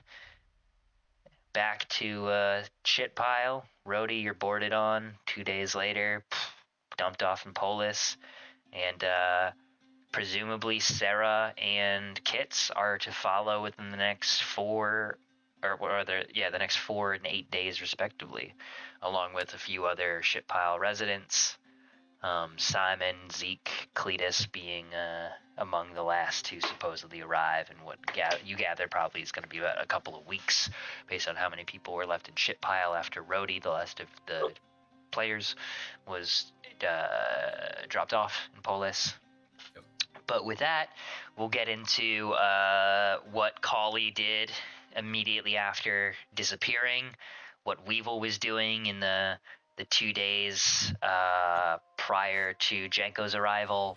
Weevil is standing outside of a Motel 6 in the rain, in the snow, in the sandstorms, just doing nothing because he doesn't fucking get a hotel room, so he's just waiting for Jenko to get off, and then as soon as he gets off, he's like, hello, Jenko, quick.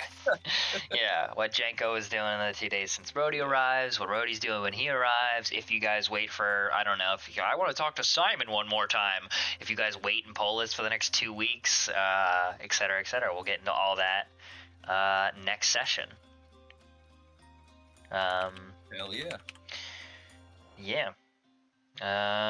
Great. In the meantime, we can do inspiration and goals, but everybody's essentially we're going to start next session.